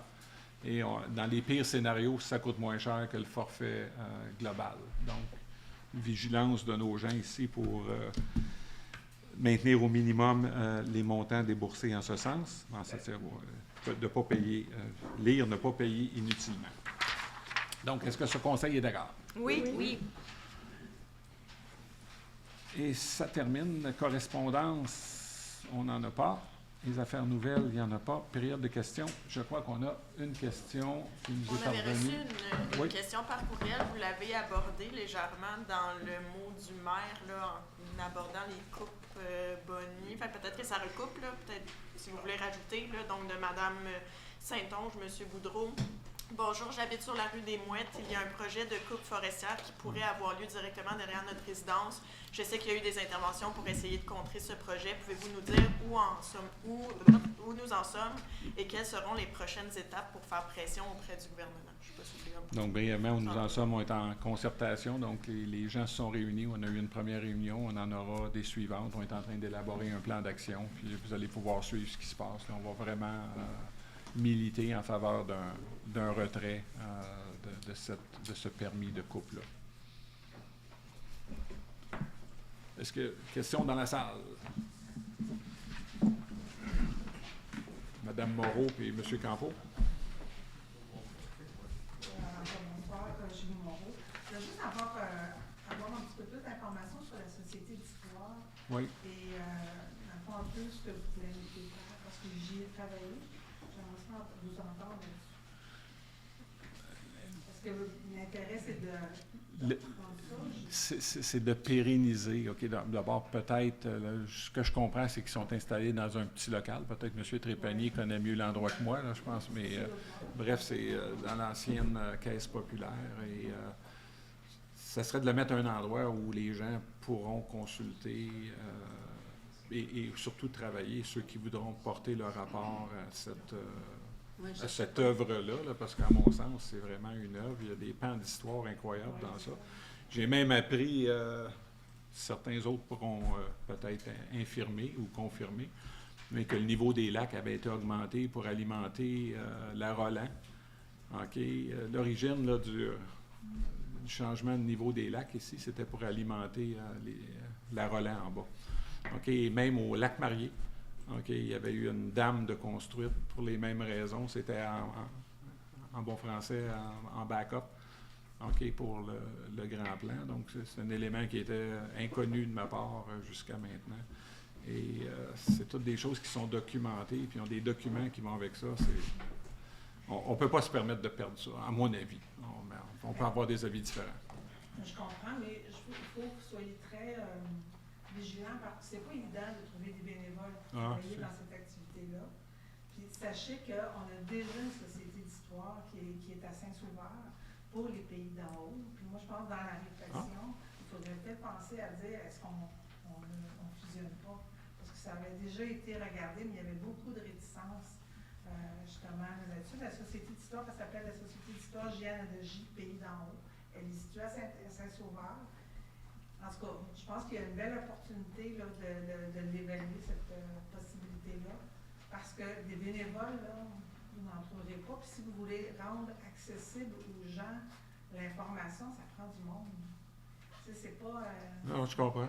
Mais je retiens ça. Je vais vous demander si c'est possible de nous envoyer, là, à moi et à Mme Fogg, les coordonnées de cette maison-là à Saint-Sauveur. Puis, comme je vous dis, là, je suis novice là-dedans, là, mais on va faire ce qu'il faut. Puis effectivement, ils sont à la recherche de bénévoles qui pourraient reprendre, parce que, comme de raison... On avait parlé peut-être d'impliquer la bibliothèque avec ça. Oui. Oui, mais il y a déjà une société d'histoire. Je vous laisse... Mais bon point, mais bon point. Mais j'aimerais tester, juste tester une idée. Ça va pas. Est-ce qu'il n'y a pas un maillage ou un jumelage possible avec les bibliothèques? Pour ne pas perdre la documentation, les photos, C'est l'histoire. La bibliothèque, c'est la lecture. Tu sais, moi, j'en vois pas vraiment de maillage. Personnellement, mais moi, je vois plus une fusion avec une autre société. Puis des pays d'en haut, c'est chez nous. Là. Puis ils ont une expertise, ils ont déjà des procédures, des façons de documenter, de conserver les documents. Ce qu'une bibliothèque n'a pas comme notion. C'est vraiment des sphères complètement différentes. En tout cas. Mais la société dont vous parlez, elle est à Saint-Sauveur. Ça s'appelle la Société d'histoire, généalogie, Pays d'en haut. Elle est située à Saint-Sauveur. Puis elle regroupe, dans le fond, l'histoire des pays d'en haut. Nous, on fait partie des pays d'en haut. Voilà. Récemment, l'organigramme qui est mise à jour, est-ce qu'elle va être remise sur le site web? Oui. Oui. Merci. Est-ce que donc, oui, Pierre? Alors, Pierre Campo. Peux-tu faire une petite explication là, en lien avec la coupe de bois? Absolument. Ça fait depuis mai 2023 qu'on sait qu'il va y avoir une coupe de bois. Mai 2026 s'en vient dans pas de grand temps. Merci que les conseillères et conseillers se sont présentés à la rencontre de jeudi passé pour entendre parler de ce projet-là. Parce qu'on le savait, mais c'est plutôt les gens bénévoles, les associations qui ont mené à bien avec la municipalité, mais qui se sont débrouillés pour essayer de faire connaître le projet, puis faire en sorte qu'on comprenne c'est quoi qui se passe là. C'est un terrain qui appartient au ministère, on pourrait dire, des forêts, depuis toujours. Puis il y avait des intentions de le couper, mais il y a plusieurs territoires au Québec qui vont être coupés dans les prochains mois, les prochaines années. Et ce territoire-là, puis un autre territoire aussi qui est sur le territoire de Sainte-Marguerite, qu'on appelle un territoire intramunicipal, qui est entre le lac du Cerne et les Quatre-Collines à peu près. Oui. Exact. C'est au lac Spring. Hein. Comme le milieu, c'est le lac Spring. C'est deux territoires, parce qu'on n'a pas beaucoup de plein air léger à Sainte-Marguerite. On a de skidoo, plateau, des choses comme ça. Mais on n'a pas beaucoup, à part le patin, puis une petite piste de marche, de fond et de raquette. Mais ces territoires-là servent à ça, qui pourraient encore mieux servir la population sur quelque chose qui rend accessible à la nature, l'environnement. Ces territoires-là sont, on l'a dit, vous l'avez dit tantôt, sont riches au niveau des écosystèmes. Puis quand on parle au Québec de 30% des territoires à protéger, ben c'est les générations futures qu'on protège. C'est notre nature pour laquelle on est là, ici, dans les Laurentides. On est là pour ça, pour la nature. Alors là, on veut la protéger avant qu'il arrive d'autres choses avec. Dans les Laurentides, par rapport aux 30%, on n'a même pas 9%. Dans les Laurentides. Puis à Sainte-Marguerite, si on a 0,3%, c'est beau. Si ces deux territoires-là sur lesquels on a fait on appelle ça des appels à projets pour que ça devienne des aires protégées à perpétuité, ça ne veut pas dire qu'on ça veut dire qu'on va faire des choses légères qui vont permettre au milieu de rester naturel, mais qu'on va en profiter. Ben, j'essaie de le voir au niveau de la carte. D'après moi, on atteindrait entre 5 et 10%. On se rapprocherait du reste des Laurentides. Mais il y a beaucoup de projets qui sont soumis pour faire des aires protégées dans les Laurentides. C'est la région qui en a le plus au Québec présentement. Puis, ils n'accepteront pas toutes. Alors, il faut prouver, avec une étude scientifique plus poussée, que la caractérisation qui a été faite en 2024-25 par l'Institut des territoires, qui nous a permis de voir qu'il y avait une richesse là.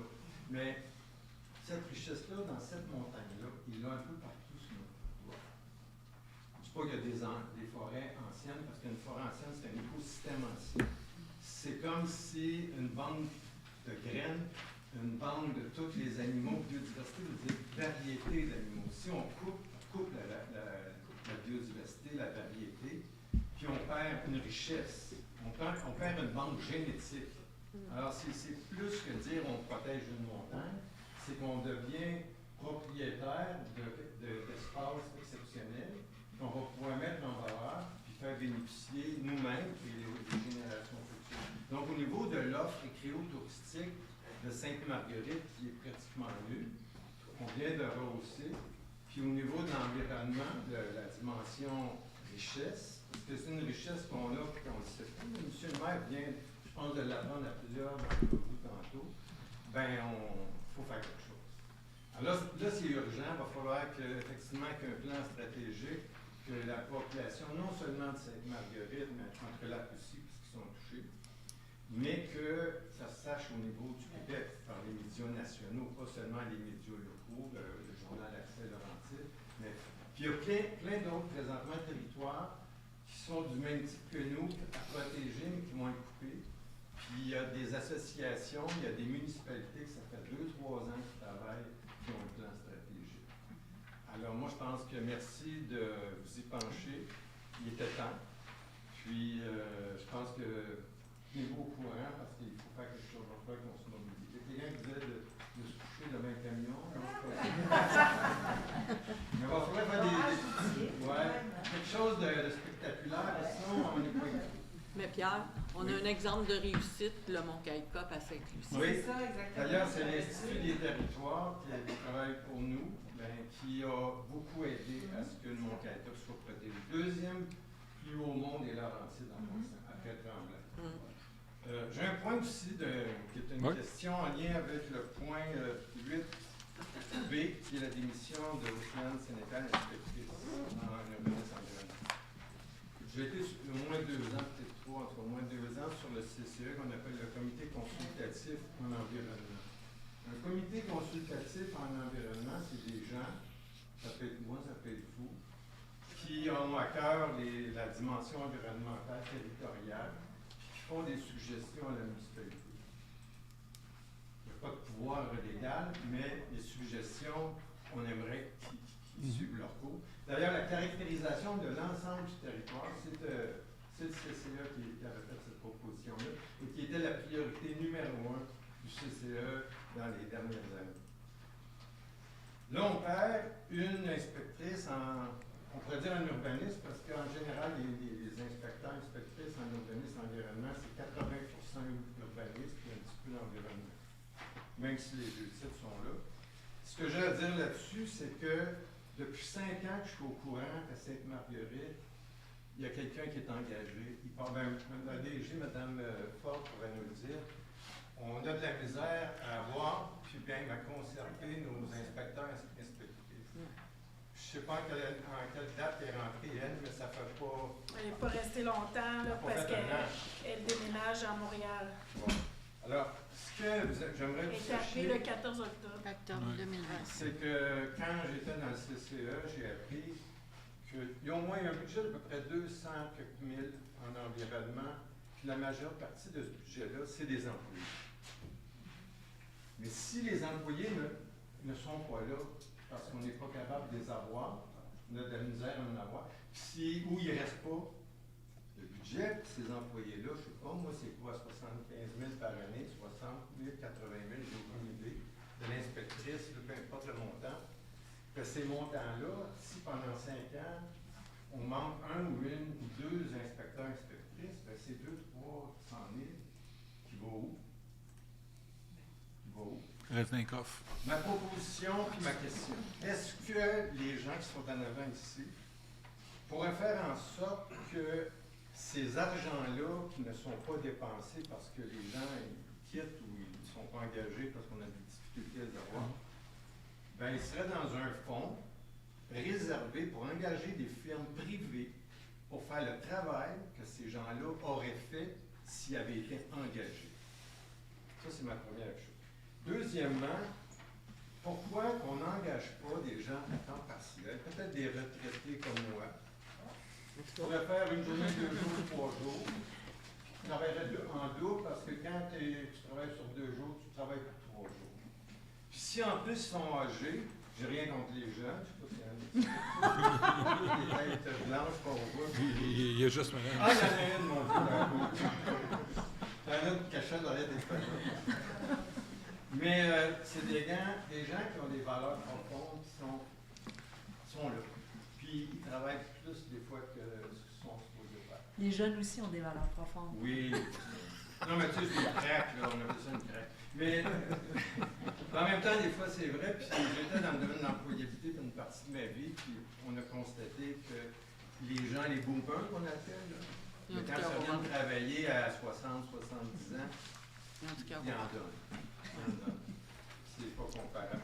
Alors moi, ce que je pense, c'est que peut-être qu'il y a des choses au niveau syndical à négocier, mais ça ne serait pas au niveau juste de l'environnement que ça pourrait se faire. Puis on aurait peut-être des gens. On aurait quelqu'un à 2 jours par semaine, c'est mieux de 0 jours par semaine, je ne sais pas si vous êtes d'accord. Puis je pense que 2 personnes, une 2 jours, l'autre 3 jours. Puis même, il y a des gens, des fois, qui aimeraient mieux travailler 3 jours. Puis sinon, ils ne se présentent pas parce qu'ils ne peuvent pas avoir un temps partiel, parce qu'ils ont des enfants, peu importe la raison. Je pense qu'il faut regarder ça sérieusement. Donc, ma question, est-ce que vous allez regarder ça sérieusement? Les 2 points que j'ai avancés. Tout ce qu'on regarde, c'est ça. Est-ce que ça. vous pensez que vous allez nous donner une réponse là-dessus? L'année ou...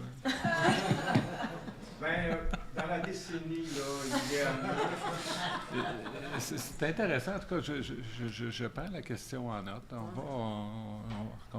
Comme ils disent encore, on va prendre ça en délibéré. Et puis, on va discuter ça. C'est pas... je veux dire, toutes les idées, à mon sens, sont recevables. On va voir si c'est aménageable à l'intérieur puis voir si, effectivement, il y a des gens qui seraient intéressés à faire ça. Le concept de vaut mieux 2 jours que 0 jours, il parle fort. C'est sûr que... Je sais qu'au niveau de la ressourcerie, le monsieur qui est là, il dit si on me donnait 3 jours, je resterais, sinon je risque de partir. Alors, je pense qu'il faut le voir aussi en général chez les gens qui travaillent à la municipalité. Puis, petite anecdote, il y a 12 ans, 13 ans, j'étais dans le premier CCE de la municipalité. Je me souviens plus de la mairesse à l'époque. Puis on avait 2 priorités importantes en environnement qui sont les facteurs principaux de pollution et d'utilisation de nos lacs. C'était les systèmes septiques, puis les bandes riveraines qui étaient saccagées, qui étaient du gazon. Qui étaient rasées. Peut-être parce que la bande riveraine, c'est un filtre naturel qui complète l'installation sanitaire. C'était à l'ordre du jour, puis seulement encore, puis c'est pas réglé, malgré certaines personnes pensent qu'il n'y a rien de réglé sur ces 2 sujets-là, qui sont les priorités de conseil en environnement. Alors, il me semble que 12 ans plus tard. Puis en plus, dernière chose, ces deux sujets-là pourraient faire en sorte que la Ville pourrait être poursuivie. On n'a pas donné suite à ce mandat-là qu'elle a l'obligation de faire. Attendez, on a assez de poursuite. Je sais, mais, non, mais je dis ça, mais... Merci. Calmez-vous avec ça, monsieur. C'est dans la loi, je dis ça de même, mais tu sais, au moins, on a de la bonne volonté. Mais les poursuites, on est d'accord, on a assez d'entendre. Ben, merci. Merci bien. Pardon? Oh oui, mais c'est sûr, pour faire la partie de la job, c'est certain. Merci. Non, ça... Monsieur Il n'y a pas grand-chose à dire, mais Saint-Aubin. c'est tout à fait important. N'oublie pas de te nommer. Mon nom est Gérard Saint-Aubin, de Sainte-Marguerite. Moi, je voudrais savoir, quand le premier contrat a été donné pour le gym, je reviens encore avec ça, c'était 600 000 passés. Le monsieur qui veut faire une inspection pour donner un prix comme ça, il était-tu aveugle ou quoi? Je veux dire, ceux qui ont fait Oui, parce qu'il n'y a rien, le montant de 650 000, mettons, on va dire, il n'y a rien de fait en réalité. Tu ne me fasses pas croire qu'il n'y a pas vu de plafond et qu'il était arrangé de même. Non, qui n'était pas peinturé. Non, ça c'est pas là-dessus. Le gars qui a fait le contrat, La soumission. quand je vois toute seule maison, moi, là, je faisais de la peinture dans le contrat. M. Saint-Aubin, le devis... Ça a été donné Le devis... Ça a été donné à eux. Je peux pas dire ça, je ne sais pas là. Non, je peux pas le dire. Tout ce que je peux dire, par exemple, c'est que le mandat qui a été donné, n'incluait pas d'enlever le gyps, qui était sur les murs, parce que même l'architecte doutait qu'il y avait des infiltrations. Maintenant, le mandat qui a été donné par l'administration précédente, c'était de ne pas toucher au mur. Mais là, il y a eu un afflux d'eau, puis ils ont été obligés de le faire. C'est quoi, 150 000 mais là, je pourrais vous sortir le devis complet. C'est sûr, il y a le changement des portes, des fenêtres, l'installation d'un système de climatisation. Juste ça, le système, c'est 225 000. Un système de ventilation, climatisation. Donc, il y avait de refaire le plancher, c'était inclus, d'installer des sanitaires, c'était inclus, changer les fenêtres. Donc, mais les autres affaires qu'on rajoute n'étaient pas inclus. Mais ça, je ne peux pas vous dire pourquoi, sur les plans, ils n'ont pas été mis ou quoi que ce soit. Ça, je ne peux pas vous dire ça. C'est pour ça que là, on fait la réparation pour le maintenir en vie et rendre le service pour lequel il est utilisé à l'heure actuelle, c'est-à-dire de loger le café aux Marguerites. C'est tout. Avant qu'on fasse quoi que ce soit d'autre pour avancer, on va s'asseoir, on va parler, puis on va avoir un plan pour la suite des choses. Là, on fait juste se réparer. Là. Donc, pardon? Est-ce qu'il y avait un débit pour faire... Il y avait un plan. Il y avait un plan, comme je vous dis, mais ça excluait, il y avait pas, il touchait pas au plafond. Donc, ça restait nu, comme c'est là, guéri, pas de peinture, rien. Les murs demeurent en gyps comme ils étaient avant. Donc, il avait prévu d'installer 2 douches avec vestiaire. Il avait prévu de changer les fenêtres, ventilation, refaire le plancher. Changer la porte de garage. Monsieur Stéphanie, si vous voulez parler, vous viendrez ici.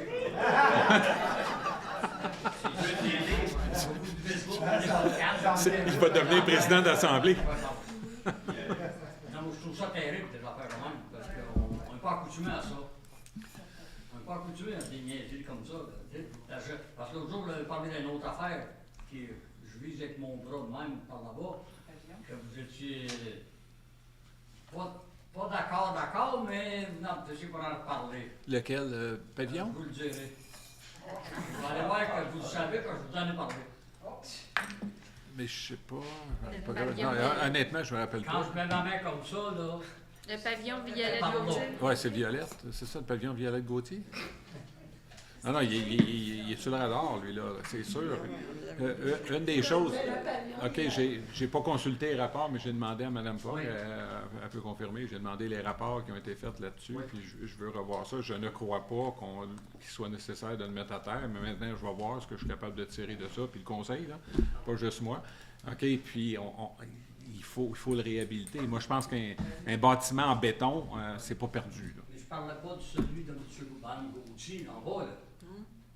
L'autre, un peu plus loin, avant de prendre la traîne en bas. avant de prendre le trail en bas. Champlain-Charest. Ah, OK, le bistrot. OK. On a assez de... Pas nous, ça? On manque de flou en fin d'année, puis de vivre dans le village. Non, on n'a pas parlé. Mais ça serait quoi la proposition, selon vous, avec l'édifice de Champlain-Charest? On avait parlé de 2 assemblées. Il fait partie des éléments à considérer. Ça va être dans le PPU. OK? Donc, comme je vous dis, là, l'image, c'est pas pour rien qu'on commande cette étude-là, là, qui ne devrait pas coûter, j'imagine, plus cher que 30 000 là. OK? C'est que ça va nous orienter, puis on va pouvoir prendre des décisions, et les bonnes décisions, celles pour le futur, puis dans une suite logique de choses. OK? Plutôt que de dire, OK, on fait ça, puis après ça, dire, oh, shit. C'est à peu près comme si on avait décidé de laisser aller le projet comme il était avec les 2 vestiaires puis les 2 douches. OK, bien là, on n'avait plus aucune autre utilisation à faire que le gym dans 5000 pieds carrés, alors qu'il occupe à peu près 800 pieds carrés à l'heure actuelle. Là. Donc, c'était ça, l'illogisme de la chose. Qui a été donné pour Mme Gauthier en bas? Non, pas à ma connaissance, en tout cas, pas de notre... J'ai ouvert la porte hier, puis il y a des affaires à terre, il y a quelqu'un qui va travailler là-dedans ou quelque chose. Oui, il y a eu du bois d'entreposé là, je pense. Ouais, ben, il mettait les patins de location, là. Non, mais plus Non, c'est maintenant. dans- Là. Mais là, à l'heure actuelle, c'est parce qu'il y avait les fils électriques sortaient de là pour alimenter. Je pense qu'elle va chercher de l'eau. C'était la raison pour laquelle la Elle va porte était chercher ouverte. de l'eau pour la location de patins. Mais tout ça va être dans le fameux PPU. C'est bien. C'est dépanné, c'est votre tour. Vous allez prendre ma chaise? Je peux me moquer de toi. Madame Dicker. Bonsoir. Bonsoir.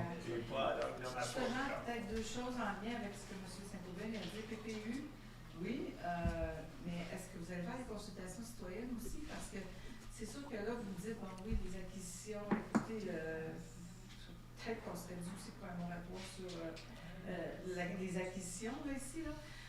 Mais c'est sûr qu'il y a tellement de choses à réparer. Ouais. Le Gauthier, ici, l'Hôtel de Ville, la caisse, nommez-les, je pense que tous les bâtiments que Ouais. la Ville a doivent être, sinon réparés, en tout cas entretenus, en tout cas.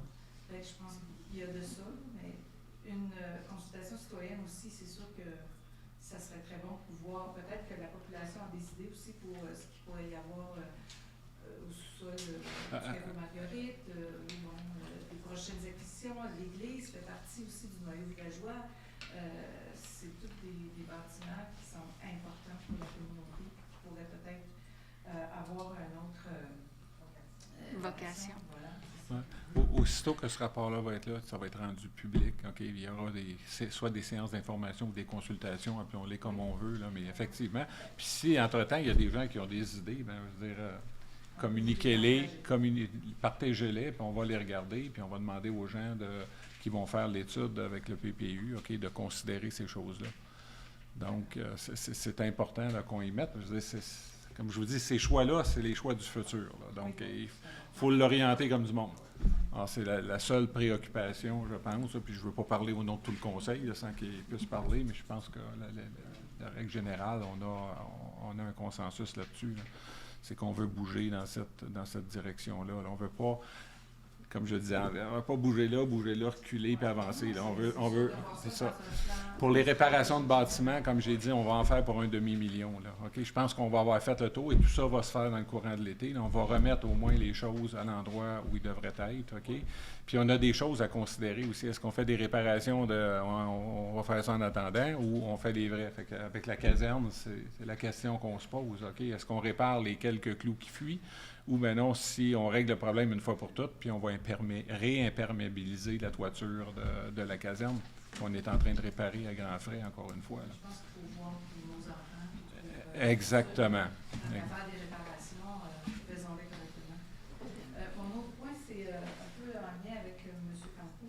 Au niveau de la conservation, il me semble que dans le passé, on avait l'expropriation du domaine provençal. Est-ce qu'il faisait partie aussi d'une espèce de conservation ou de servitude quelconque?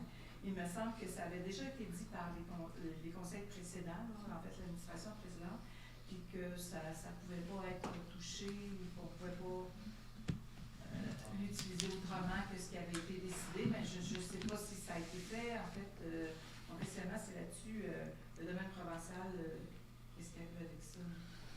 Au niveau de conservation, est-ce que ça fait partie? Alexandre, je ne sais pas si c'est possible pour toi de commenter sur la servitude de conservation là, qui était sur la table. La conservation elle n'a pas été signée, à proprement parler.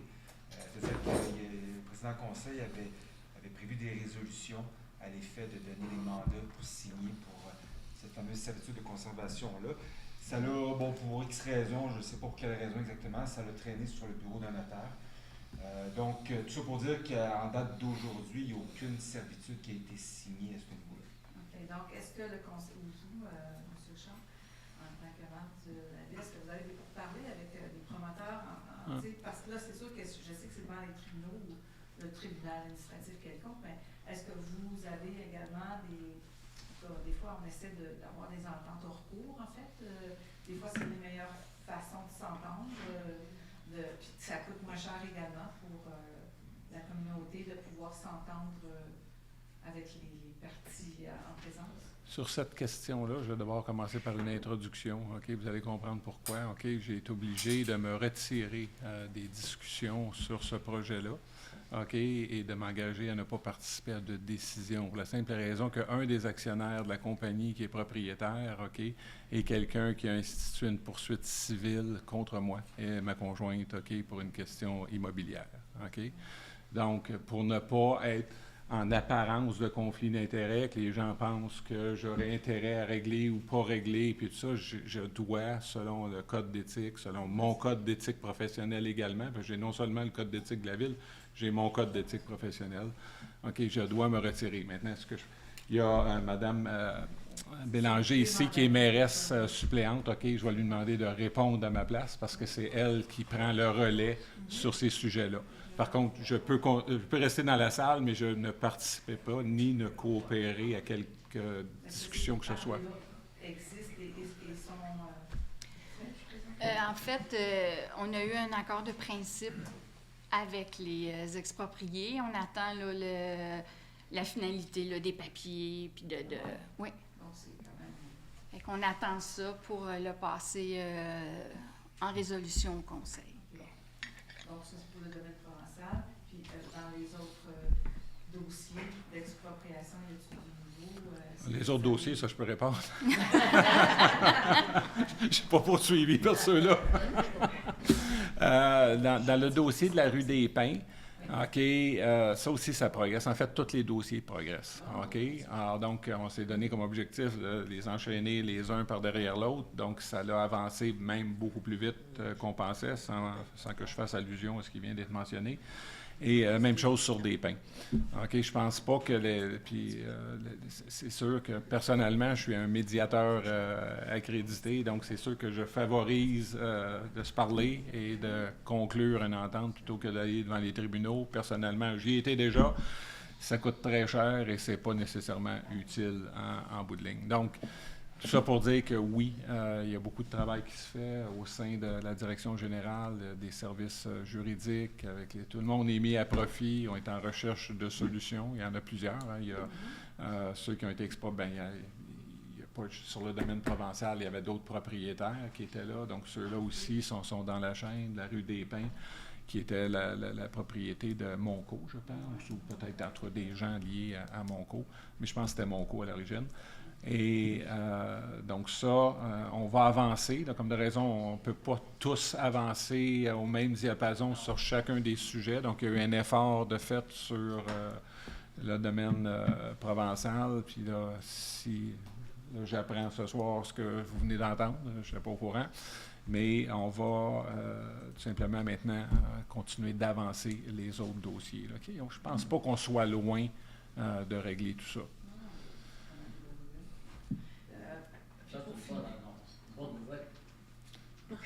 Je ne peux pas vous dire, je n'ai pas le contenu, mais s'il y a quelque chose qui a été fait, parce qu'il y a des conseillers juridiques et tout ça, j'ai peine à voir que ce n'est pas un avancement. Là. Donc, ma dernière question par c'est possible. Moi, je trouve ça inquiétant. Vous avez parlé de montant possiblement 19 millions. Y a-t-il des avancées de ce côté-là ou... Ce que je vois dans ça, ma compréhension à l'heure actuelle, là, il y a 2 amendements au règlement d'urbanisme qui sont comme des coupables de cette situation-là. Là, c'est inévitable. Je pense que c'est les amendements 23 et 25. Est-ce que j'ai des bons numéros? Je ne sais pas les numéros, mais je sais qu'au cahier de mars, il va y avoir une présentation au conseil là, pour la suite. Donc, vous allez pouvoir nous entendre. Oui. Et comme je vous dis, c'est très prenant de vous rendre compte que là, non seulement on est là, il faut régler le problème, il faut tout ramasser l'histoire, comprendre l'histoire, puis essayer d'aiguiller ça, mais je veux dire,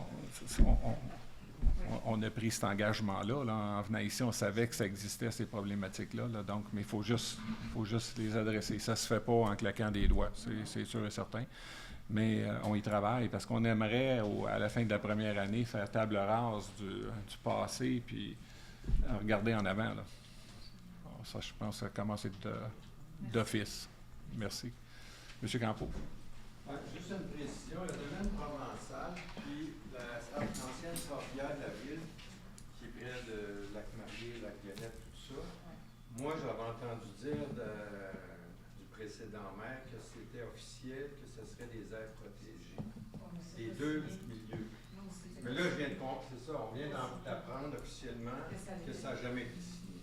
Non. Donc, le mandat a été donné, mais le notaire n'a tout simplement pas signé. Fait que je sais qu'il y a des délais au niveau de ce type de professionnel. Donc, il a fallu qu'ils disent, bien, ça va éventuellement se faire, mais là, ça veut dire que vous procédez à continuer. La signature, ça fait une couple de mois là, que c'est sur le bureau de ce notaire-là, ça va être signé quand, finalement?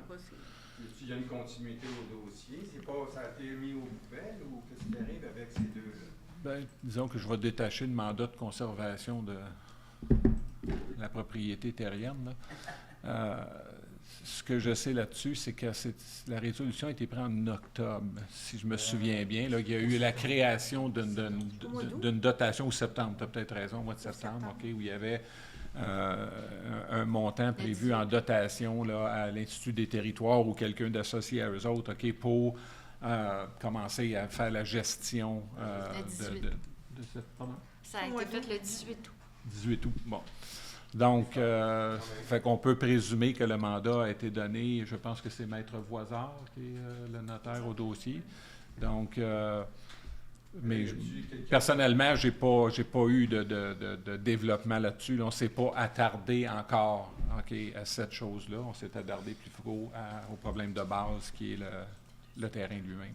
Si je peux me permettre, vous soulevez une question qui n'a pas été débattue encore devant le Conseil. À savoir qu'est-ce qui va arriver de l'intention de mettre une servitude là-dessus, compte tenu de l'entièreté du dossier. C'est pour ça que c'est délicat, je vous dirais, dans un mois, probablement. On en a discuté. C'est ça.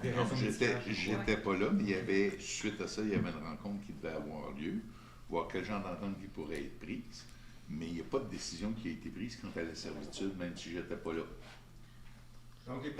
Excusez, est-ce qu'il y a eu une décision qui a été prise concernant la servitude quand j'étais pas là? On a donné un scénario, oui.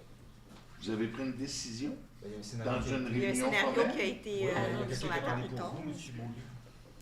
Même à ça, une décision ne peut pas avoir eu lieu sans résolution en conseil de ville. Non, on ne parle pas d'une Non, décision, on n'a on pas parle pris. d'une orientation. Une orientation, c'est ça. C'est une orientation du Là, il y aura d'autres réunions. Je ne sais pas au pays. Je tiens à dire que le maire n'était pas là pour les raisons explicitées. C'est important que ça soit noté au procès verbal. Ça, là, vous allez éventuellement nous donner le mois prochain, par exemple, Présentement, la résolution du précédent conseil est toujours valable.